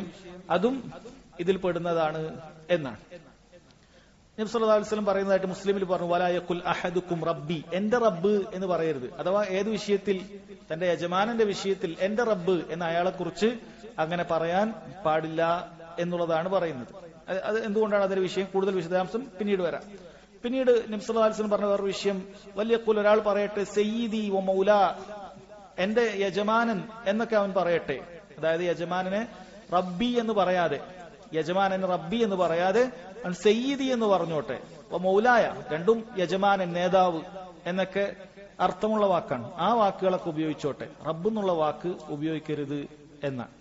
പിന്നെ പറഞ്ഞു, വലാ യഖുൽ അഹദുക്കും അബ്ദി വ അമതി, നിങ്ങളിൽ ഒരാൾ എന്റെ അടിമ, അഥവാ യജമാനനെ തിരിച്ച് എന്റെ അടിമ, എന്റെ അടിമ സ്ത്രീ എന്ന വാക്കും ഉപയോഗിക്കാതിരിക്കട്ടെ. വല്യഖുൽ, അവൻ ഇങ്ങനെ ഉപയോഗിച്ചോളട്ടെ, ഫതായ, എന്റെ യുവാവ്, അതായത് താഴെ പണിയെടുക്കുന്ന ആളെ കുറിച്ചിട്ടാണ് പറയുന്നത്. ഫതാത്തി, എന്റെ യുവതി, ഗുലാമി, എന്റെ ഭൃത്യൻ എന്ന് താഴെ കീഴിൽ ജോലി ചെയ്യുന്ന ആളുകളെ കുറിച്ചിട്ടാണ് പറയുന്നത്. ചില റിവായത്തിൽ ഇമാം മുസ്ലിം തന്നെ ഉദ്ധരിക്കുന്നതിൽ കാണാൻ സാധിക്കും, നബി സല്ലല്ലാഹു അലൈഹി വസല്ലം പറഞ്ഞു, ലാ യഖൂലന്ന അഹദുക്കും അബ്ദി, നിങ്ങളിൽ ഒരാളും എന്റെ അടിമ എന്ന് പറയരുത്. ഫകുല്ലുക്കും അബീദുല്ലാഹ്, നിങ്ങളിൽ എല്ലാവരും അള്ളാഹുവിന്റെ അടിമകളാണ്. നിങ്ങളെല്ലാവരും അടിമകളായി, വിളിക്കുന്നവനും അള്ളാഹിന്റെ അടിമയാണ്. അതുകൊണ്ട് നീ മറ്റൊരാൾ എന്റെ അടിമ നീ പറയരുത്. വലാകിൻ ലിയഖുൽ ഫതായ, അതുപോലെ എന്റെ യുവാവ് എന്നൊക്കെ പറഞ്ഞാൽ മതി. വലാ യഖുൽ അബ്ദു റബ്ബി, അതുപോലെ ഒരു അടിമ എന്റെ റബ്ബ് എന്ന് പറയരുത്. വലാകിൻ ലിയഖുൽ സയ്യിദ്, എന്റെ സയ്യിദ് എന്ന് പറഞ്ഞാൽ മതി എന്നാണ്. അതുപോലെ വേറെ റിവായത്തിൽ കാണാം, ലാ യഖുലന്ന അഹദുക്കും അബദി വമതി, എന്റെ അടിമ, എന്റെ അടിമ സ്ത്രീ എന്ന് പറയരുത്. കുല്ലുക്കും അബീദുല്ലാഹ് വകുല്ലു നിസായിക്കും ഇമാഉല്ലാഹ്, നിങ്ങളെല്ലാവരും അള്ളാഹുവിന്റെ അടിമകളാണ്, നിങ്ങളിൽ എല്ലാ സ്ത്രീകളും അള്ളാഹുവിന്റെ അടിയാത്തുകളാണ് എന്ന് നബി സല്ലല്ലാഹു അലൈഹി വസല്ലം അറിയിക്കുകയാണ്. അപ്പൊ ഈ ഹദീസുകളിലൊക്കെ ചില മസ്അലകൾ വരുന്നുണ്ട്. അതിലൊന്നാമത്തത് റബ്ബ് എന്നുള്ള വാക്ക് ഉപയോഗിക്കുക എന്നുള്ളതാണ്. റബ്ബ് എന്നുള്ള വാക്ക് ഉപയോഗിക്കുന്നതുമായി ബന്ധപ്പെട്ടിട്ടുള്ള വിഷയമാണ്. അതിൽ തന്നെ സഹോദരങ്ങളെ വിശദീകരണമുണ്ട്. എങ്ങനെ അത് ഉപയോഗിക്കുന്നു എന്നതനുസരിച്ചിട്ട് അതിന് വിശദീകരണമുണ്ട്. ഒരാൾ അർ റബ്ബ്, അലിഫ്ലാം ഇട്ടുകൊണ്ട് അർ റബ്ബ് എന്നുള്ളതാണ് വിളിക്കുന്നതെങ്കിൽ, ഒരാൾ അർ റബ്ബ് എന്ന രൂപത്തിലാണ് വിളിക്കുന്നത് എങ്കിൽ അത് ഹറാമാണ്. അങ്ങനെ ഒരിക്കലും വിളിക്കാൻ പാടില്ല. അർ റബ്ബ് എന്നുള്ളത് അല്ലാഹു സുബ്ഹാനഹു വ തആലയാണ്. അതല്ലെങ്കിൽ മനുഷ്യന് ഒരിക്കലും യോജിക്കാത്തതിലേക്ക് ചേർത്തി പറഞ്ഞുകൊണ്ട് റബ്ബുൽ ആലമീൻ, അത് അല്ലാഹു തആല മാത്രമാണ്. അങ്ങനെ മനുഷ്യന് യോജിക്കാത്തൊരു കാര്യത്തിലേക്ക് റബ്ബുസ് സമാവാതി വൽ അർദ്, റബ്ബുൽ ആലമീൻ, റബ്ബുൽ ഇൻസി വൽ ജിൻ, ഇതൊന്നും ഒരു മനുഷ്യന് ഒരിക്കലും റബ്ബ് എന്ന് പറഞ്ഞ് ചേർത്തി പറയാൻ പറ്റാത്ത വാക്കുകളാണ്. അങ്ങനെയുള്ളതും പാടില്ല. ഇതൊക്കെ അല്ലാഹു തആലയെ മാത്രമേ ആ രൂപത്തിൽ വിളിക്കാൻ പാടുള്ളൂ. ഇനി രണ്ടാമത്തെ ചില പദപ്രയോഗങ്ങൾ, ആ പദപ്രയോഗത്തിൽ തന്നെ അത് അല്ലാഹു സുബ്ഹാനഹു വ തആലയായി സാദൃശ്യമില്ല എന്നറിയിക്കുന്ന പദപ്രയോഗങ്ങളാണെങ്കിൽ അതും തെറ്റില്ല എന്നാണ്. ഇപ്പോ ഇമാം മുസ്ലിം തന്നെ ഉദ്ധരിക്കുന്ന ഒരു ഹദീസിൽ, നിങ്ങളൊക്കെ കേട്ടിട്ടുള്ള ഹദീസു ജിബ്രീലില്, അതിന്റെ അവസാനത്ത് അലാമത്തു സാഅ, അന്ത്യനാളിന്റെ അടയാളങ്ങൾ പറയുമ്പോൾ ഒരു അടയാളം പറയുന്നുണ്ട്, അൻതലിദൽ അമതു റബ്ബതഹ, ഒരു അടിയാത്തി അവൾ യജമാനത്തിയെ പ്രസവിക്കുമ്പോൾ എന്ന് പറഞ്ഞിട്ടുണ്ട് അന്ത്യനാളിന്റെ അടയാളമായിട്ട്. പല കാരണങ്ങൾ അതിന്റെ വിശദീകരണം പലതും പറഞ്ഞിട്ടുണ്ട്. പ്രധാനപ്പെട്ട ഒരു കാരണം പല പണ്ഡിതന്മാർ പറഞ്ഞത് ഉഖൂഖുൽ വാലിദൈന, മാതാപിതാക്കളെ അനുസരണക്കേട് കാണിക്കുക എന്നുള്ളതാണ്. കാരണം പ്രസവിക്കുന്ന കുട്ടി യജമാനത്തിയെ പോലെയാണ് മാതാപിതാക്കളോട് പെരുമാറുന്നത്. അത് മാതാപിതാക്കളോട് കാണിക്കുന്ന അനുസരണക്കേടാണ്, അത് അന്ത്യനാളിന്റെ അടയാളമാണ് എന്നൊക്കെ പറഞ്ഞിട്ടുണ്ട്. എന്തായാലും ഇവിടെ റബ്ബത്ത് എന്നുള്ള പ്രയോഗമാണ് ഉപയോഗിച്ചത്. റബ്ബത്ത് എന്നുള്ളത് മുഅന്നസായ പ്രയോഗമാണ്, സ്ത്രീലിംഗമാണ്. റബ്ബ് എന്ന് പറയുന്ന വാക്കിന്റെ സ്ത്രീലിംഗമാണ് റബ്ബത്ത്. അപ്പൊ അത് ഉപയോഗിക്കുന്നതിൽ എന്തില്ല, ഒരു ഇഷ്കാല് വരുന്നില്ല. അല്ലാഹു സുബ്ഹാനഹു വ തആലയെ കുറിച്ച് അങ്ങനെ ഉപയോഗിക്കുകയില്ല എന്നുള്ളത് വ്യക്തമാണ്. അതുകൊണ്ട് ആ ഉപയോഗത്തിന് തെറ്റില്ല. നബി സല്ലല്ലാഹു അലൈഹി വസല്ലം അങ്ങനെയാണ് അത് ഉപയോഗിച്ചത്, അത് ഉപയോഗിക്കാവുന്നതാണ്. എന്നാൽ ചില റിവായത്തിൽ അൻ തലിദൽ അമതു റബ്ബഹ എന്ന് ഉപയോഗിച്ചിട്ടുണ്ട്, പുല്ലിംഗ പദമായിട്ട് തന്നെ ഉപയോഗിച്ചിട്ടുണ്ട്. ബുഖാരിയിൽ മുസ്ലിമിലൊക്കെ വന്ന ചില റിവായത്തിൽ അൻ തലിദൽ അമതു റബ്ബഹ, അവളുടെ യജമാനനെ പ്രസവിക്കുക എന്ന് ഉപയോഗിച്ചിട്ടുണ്ട്. ഇവിടെയും പണ്ഡിതന്മാർ പറഞ്ഞു ഇതിലും ഇഷ്കാലില്ല. കാരണം ഇവിടെ പ്രസവിക്കപ്പെടുന്ന ഒരാളായിട്ടാണ് റബ്ബിനെ പറയുന്നത്. അത് അല്ലാഹു സുബ്ഹാനഹു വ തആലയെ കുറിച്ച് ഒരിക്കലുമല്ല എന്നുള്ളത് വ്യക്തമാണ്. അതുകൊണ്ട് അങ്ങനെ ഒരു സാദൃശ്യമില്ലാത്ത സന്ദർഭങ്ങളിൽ അള്ളാഹു തആലയോട് ഒരിക്കലും സാദൃശ്യം ഉണ്ടാക്കുകയില്ല എന്ന് തോന്നുന്ന രൂപത്തിലുള്ള സന്ദർഭങ്ങളിലും അത് ഉപയോഗിക്കുന്നതിൽ തെറ്റില്ല എന്ന് പറഞ്ഞതായി കാണാൻ സാധിക്കും. അത് നിങ്ങൾക്ക് പ്രത്യേകം വിശദീകരിച്ചിരുന്നത് ഇതൊക്കെ പഠിച്ചതിന് ശേഷം വിദ്യാർത്ഥികൾ ആരെങ്കിലും ഈ ഹദീസുകളൊക്കെ കാണുമ്പോൾ ഇതെന്താ ഇങ്ങനെ റബ്ബ് എന്ന് ഉപയോഗിച്ചത് എന്ന് സംശയം ഉണ്ടാകേണ്ടതില്ല. വളരെ വ്യക്തമാണ് ഇത് അള്ളാഹു സുബ്ഹാനഹു വ തആലയെ കുറിച്ചല്ല എന്നുള്ളത് വളരെ വ്യക്തമാണ്. ഒന്ന് സ്ത്രീലിംഗമായിട്ടാണ് ഉപയോഗിച്ചത്. രണ്ടാമത്തെ റിവായത്തിൽ അത് പ്രസവിക്കപ്പെടുന്ന എന്നർത്ഥത്തിൽ തന്നെയാണ് അത് ഉപയോഗിക്കുന്നത്. അതൊരിക്കലും അള്ളാഹു തആലക്ക് യോജിക്കുന്ന കാര്യമല്ല. അല്ലദീ ലം യലിദ് വലം യൂലദ്. മൂന്നാമത്തെ കാര്യം, റബ്ബ് എന്നുള്ളത് തക്ലീഫില്ലാത്ത, അള്ളാഹുവിന്റെ നിയമങ്ങൾക്കൊന്നും ബാധ്യത ഇല്ലാത്ത നിർജീവ വസ്തുക്കളിലേക്കൊക്കെ ചേർത്തി പറയുകയാണ് എങ്കിൽ എന്താണ് എന്നാണ്, ജായിസാണെന്നാണ് പറയുന്നത്. റബ്ബുദ്ദാർ, വീടിന്റെ റബ്ബ്, ഗൃഹനാഥൻ എന്ന് നമ്മൾ പറയുന്നത് ആ നിലക്കാണ് റബ്ബുദ്ദാർ. അല്ലെങ്കിൽ റബ്ബുദ്ദാബ്ബ, ഒരു മൃഗത്തിന്റെ വാഹന മൃഗത്തിന്റെ റബ്ബ്. അപ്പൊ ആ രൂപത്തിൽ പറയുകയാണ് എങ്കിൽ പണ്ഡിതന്മാർ പറയുന്നു അത് തെറ്റില്ലാത്ത പ്രയോഗമാണ്.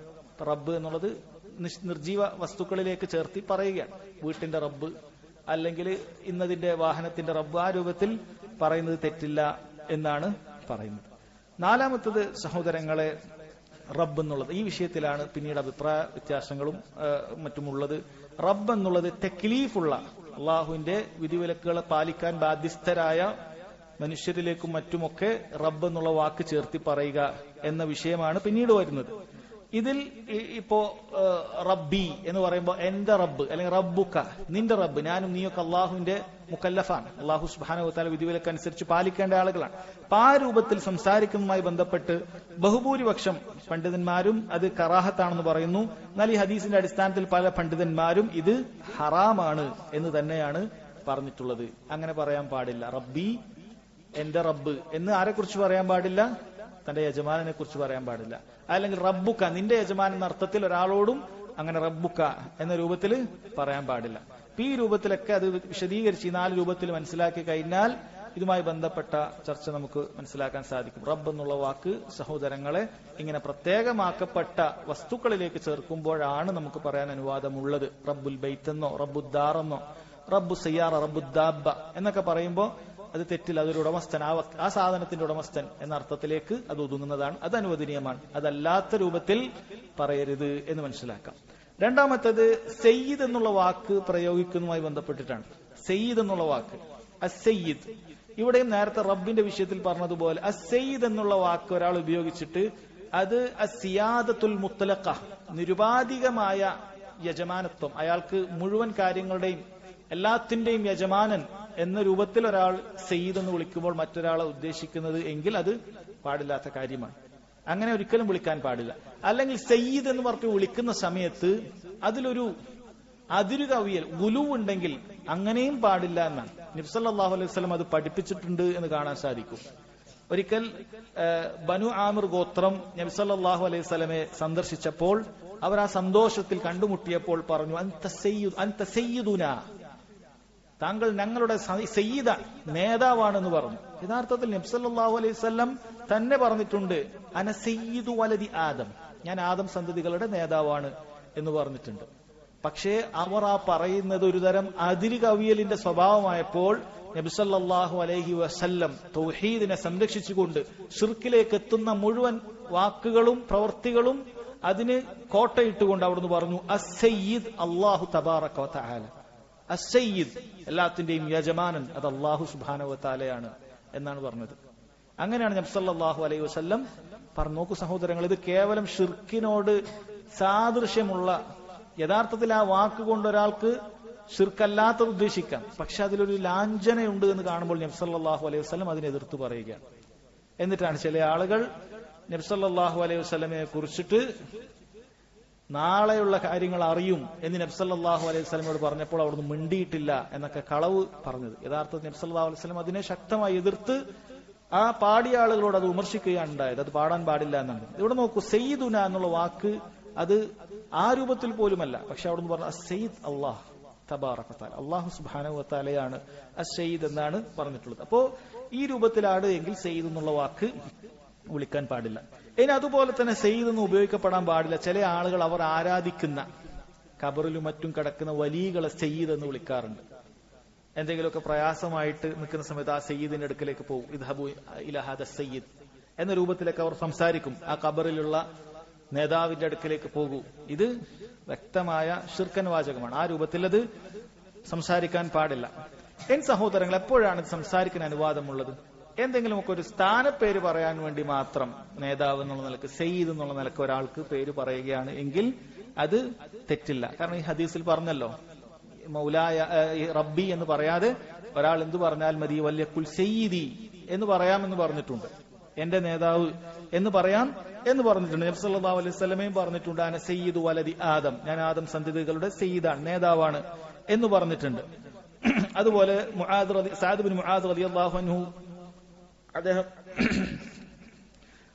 വന്നപ്പോൾ നബി സല്ലല്ലാഹു അലൈഹി വസല്ലം പറഞ്ഞിട്ടുണ്ട്, ഖൂമു ഇലാ സയ്യിദിക്കും, നിങ്ങൾ നിങ്ങളുടെ നേതാവിന് എഴുന്നേൽക്ക്, നേതാവിന് വേണ്ടി നിൽക്കുക എന്ന് നബി സല്ലല്ലാഹു അലൈഹി വസല്ലം പറഞ്ഞിട്ടുണ്ട്. അതുപോലെ ഹസൻ റളിയല്ലാഹു അൻഹുവിനെ കുറിച്ച് പറഞ്ഞിട്ടുണ്ട്, ഇന്ന ഇബ്നി ഹാദാ സയ്യിദുൻ, എന്റെ ഈ മകൻ തീർച്ചയായും നേതാവാണ് എന്ന് നബി സല്ലല്ലാഹു അലൈഹി വസല്ലം പറഞ്ഞിട്ടുണ്ട്.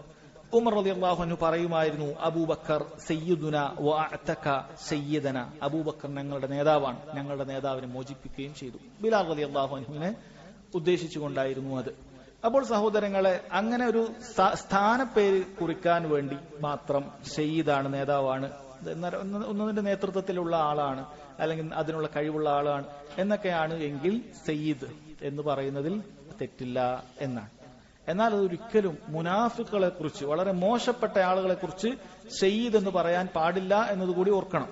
നബി സല്ലല്ലാഹു അലൈഹി വസല്ലം പറഞ്ഞിട്ടുണ്ട്, ലാ തഖൂലു ലിൽ മുനാഫിഖി സയ്യിദുൻ, നിങ്ങൾ മുനാഫിക്കുകളെ സയ്യിദ് എന്ന് വിളിക്കാൻ പാടില്ല. ഫഇന്നഹു ഇയകു സയ്യിദൻ ഫഖദ് അസ്ഖത്തുകും ഫഖദ് അസ്ഖത്തും റബ്ബക്കും അസ്സ വജൽ, കാരണം അവനെ നിങ്ങൾ സയ്യിദ് എന്ന് പറയുന്നത് റബ്ബ് സുബ്ഹാനഹു വ തആലയെ നിങ്ങൾ കോപത്തിലാക്കുകയാണ്, റബ്ബിന്റെ കോപം വരുത്തി വെക്കുകയാണ് എന്ന് പറഞ്ഞിട്ടുണ്ട്. ലാ തഖൂലു ലിൽ മുനാഫിഖി സയ്യിദുന, മുനാഫിഖുകളെ കുറിച്ച് സയ്യിദുന എന്ന് പറയാൻ പാടില്ല എന്നും നബി സല്ലല്ലാഹു അലൈഹി വസല്ലം പറഞ്ഞിട്ടുണ്ട്. അതല്ലാത്ത സാലിഹ്യങ്ങളായ നല്ലവരായ ആളുകളെ കുറിച്ച് അവർ ഏതെങ്കിലുമൊക്കെ നേതൃത്വ സ്ഥാനത്തിലുണ്ടെങ്കിൽ ആ സ്ഥാനത്തെ കുറിക്കാൻ സയ്യിദ് എന്ന് പറയുന്നതിൽ തെറ്റില്ല എന്നാണ് പണ്ഡിതന്മാർ പറഞ്ഞിട്ടുള്ളത്. മൂന്നാമത്തെ വാക്ക് മൗലായ എന്ന് പറയുന്നത്, എന്റെ യജമാനൻ തന്നെ അർത്ഥം വരുന്ന മറ്റൊരു വാക്കാണ് മൗല എന്നുള്ളത്. മൗലായ, എന്റെ യജമാനൻ എന്ന വാക്കുമായി ബന്ധപ്പെട്ടിട്ടാണ്.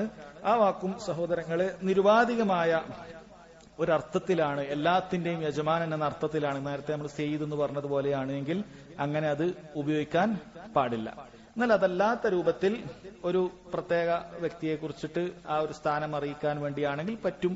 കാരണം നബി സല്ലല്ലാഹു അലൈഹി വസല്ലം പറഞ്ഞിട്ട്, വലിയ കുൽ സയ്യിദി വ മൗല, എന്റെ യജമാനൻ എന്ന രൂപത്തിലൊക്കെ നിങ്ങൾ പറഞ്ഞോളൂ എന്ന് വന്നിട്ടുണ്ട്. അതുകൊണ്ട് അത് ആ രൂപത്തിലാണ് എങ്കിൽ അനുവദനീയമാണ്. മറ്റു തെറ്റുകളൊന്നും അതിലില്ല എങ്കിൽ അത് അനുവദനീയമാണ് എന്നാണ് നമ്മൾ മനസ്സിലാക്കേണ്ടത്. ഇനി നാലാമത്തത് അബ്ദി വ അമതി എന്ന് വിളിക്കുക എന്നുള്ളതാണ്. അതാണ് അദ്ദേഹം ഈ അധ്യായത്തിൽ തലക്കെട്ട് കൊടുത്തിട്ടുള്ളത്.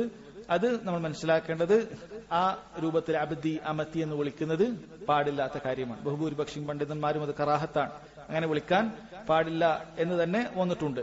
എന്നാൽ ചില പണ്ഡിതന്മാർ വ്യക്തമായിട്ട് തന്നെ പറഞ്ഞു, യാ ഉൽ മുത്തക്കല്ലിമിലേക്ക്, സ്വന്തത്തിലേക്ക് അബ്ദി എന്ന് യാ കൂട്ടി വിളിക്കുകയാണ് എങ്കിൽ അത് ഹറാമാണ്, അങ്ങനെ ഒരിക്കലും വിളിക്കാൻ പാടില്ല. കാരണം ഹദീസിൽ ആ രൂപത്തിൽ വിലക്കാണ് വന്നത്, വലാ യഖുൽ അഹദുക്കും അബ്ദി വ അമതി, നിങ്ങൾ ഒരാളും എന്റെ അടിമ സ്ത്രീ എന്ന് വിളിക്കരുത് എന്നാണ് വന്നിട്ടുള്ളത്. അങ്ങനെ തന്നെയാണ് വന്നിട്ടുള്ളത്.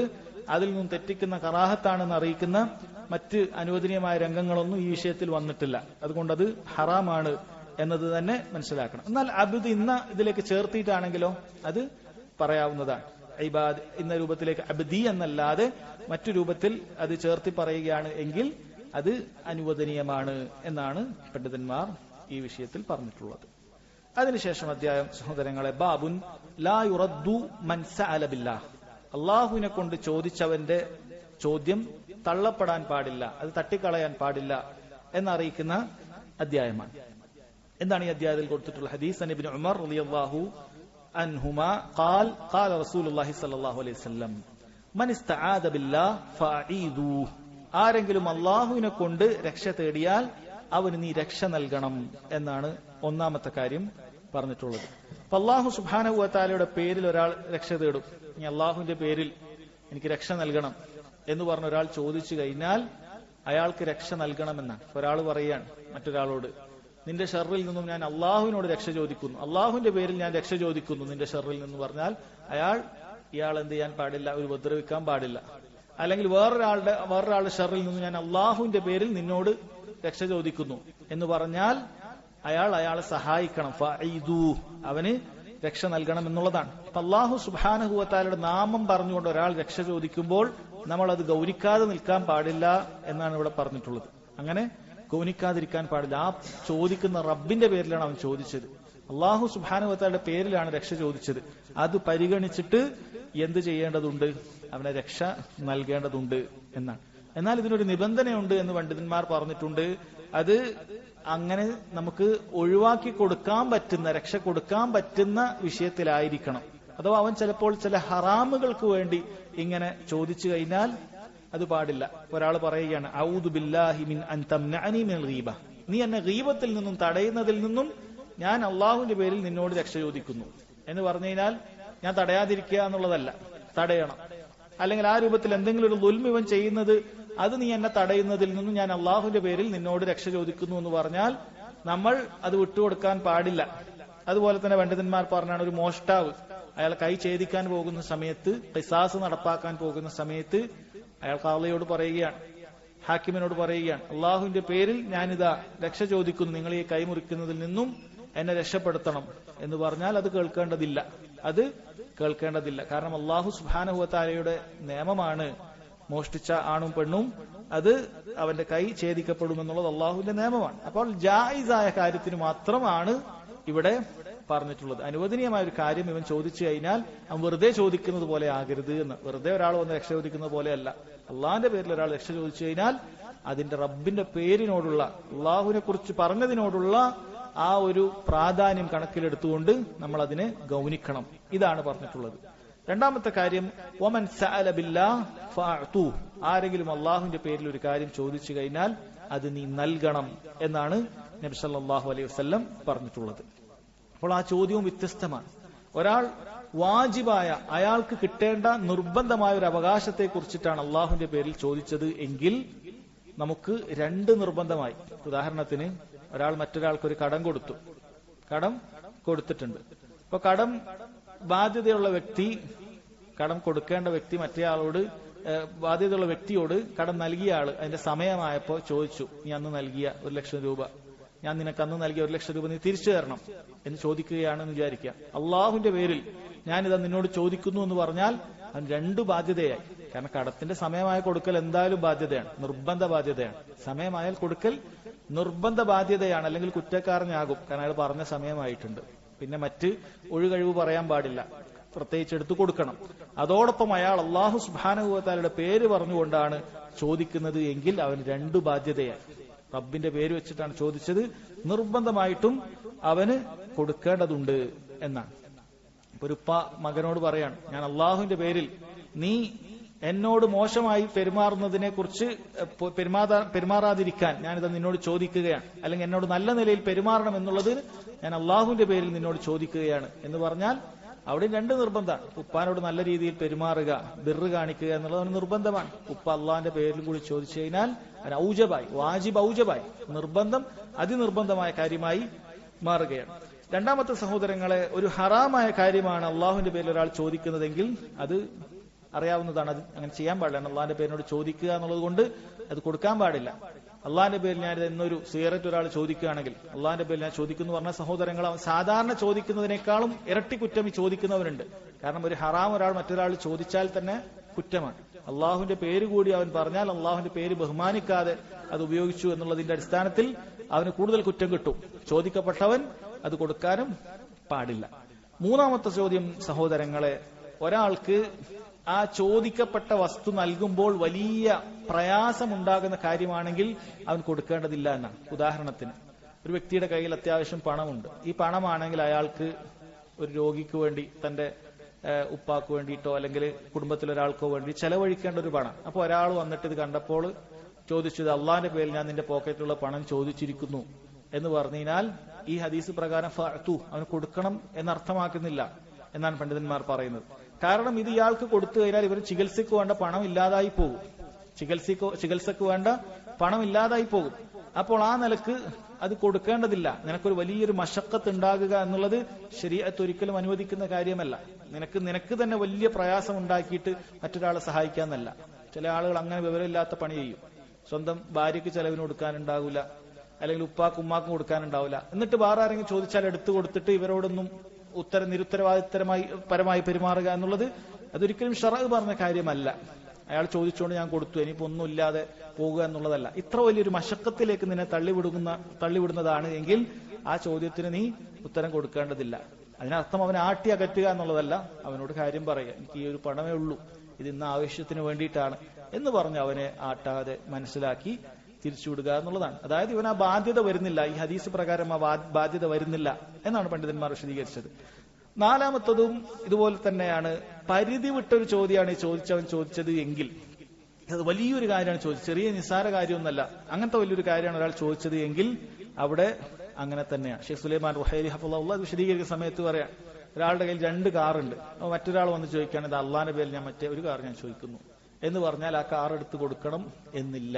കാരണം വലിയൊരു കാര്യമാണ് ചോദിച്ചത്, ചെറിയ നിസ്സാരമായ എന്തെങ്കിലുമൊക്കെ കാര്യമല്ല ചോദിച്ചത്, വലിയൊരു കാര്യമാണ് ചോദിച്ചത്. അവിടെയും അവൻ എന്തില്ല, നിർബന്ധമില്ല. അതാണ് നമ്മൾ പറയുന്നത്. അയാൾക്ക് കൊടുക്കുകയോ കൊടുക്കാതിരിക്കുകയോ ചെയ്യാം, അത് അയാളുടെ കാര്യമാണ്.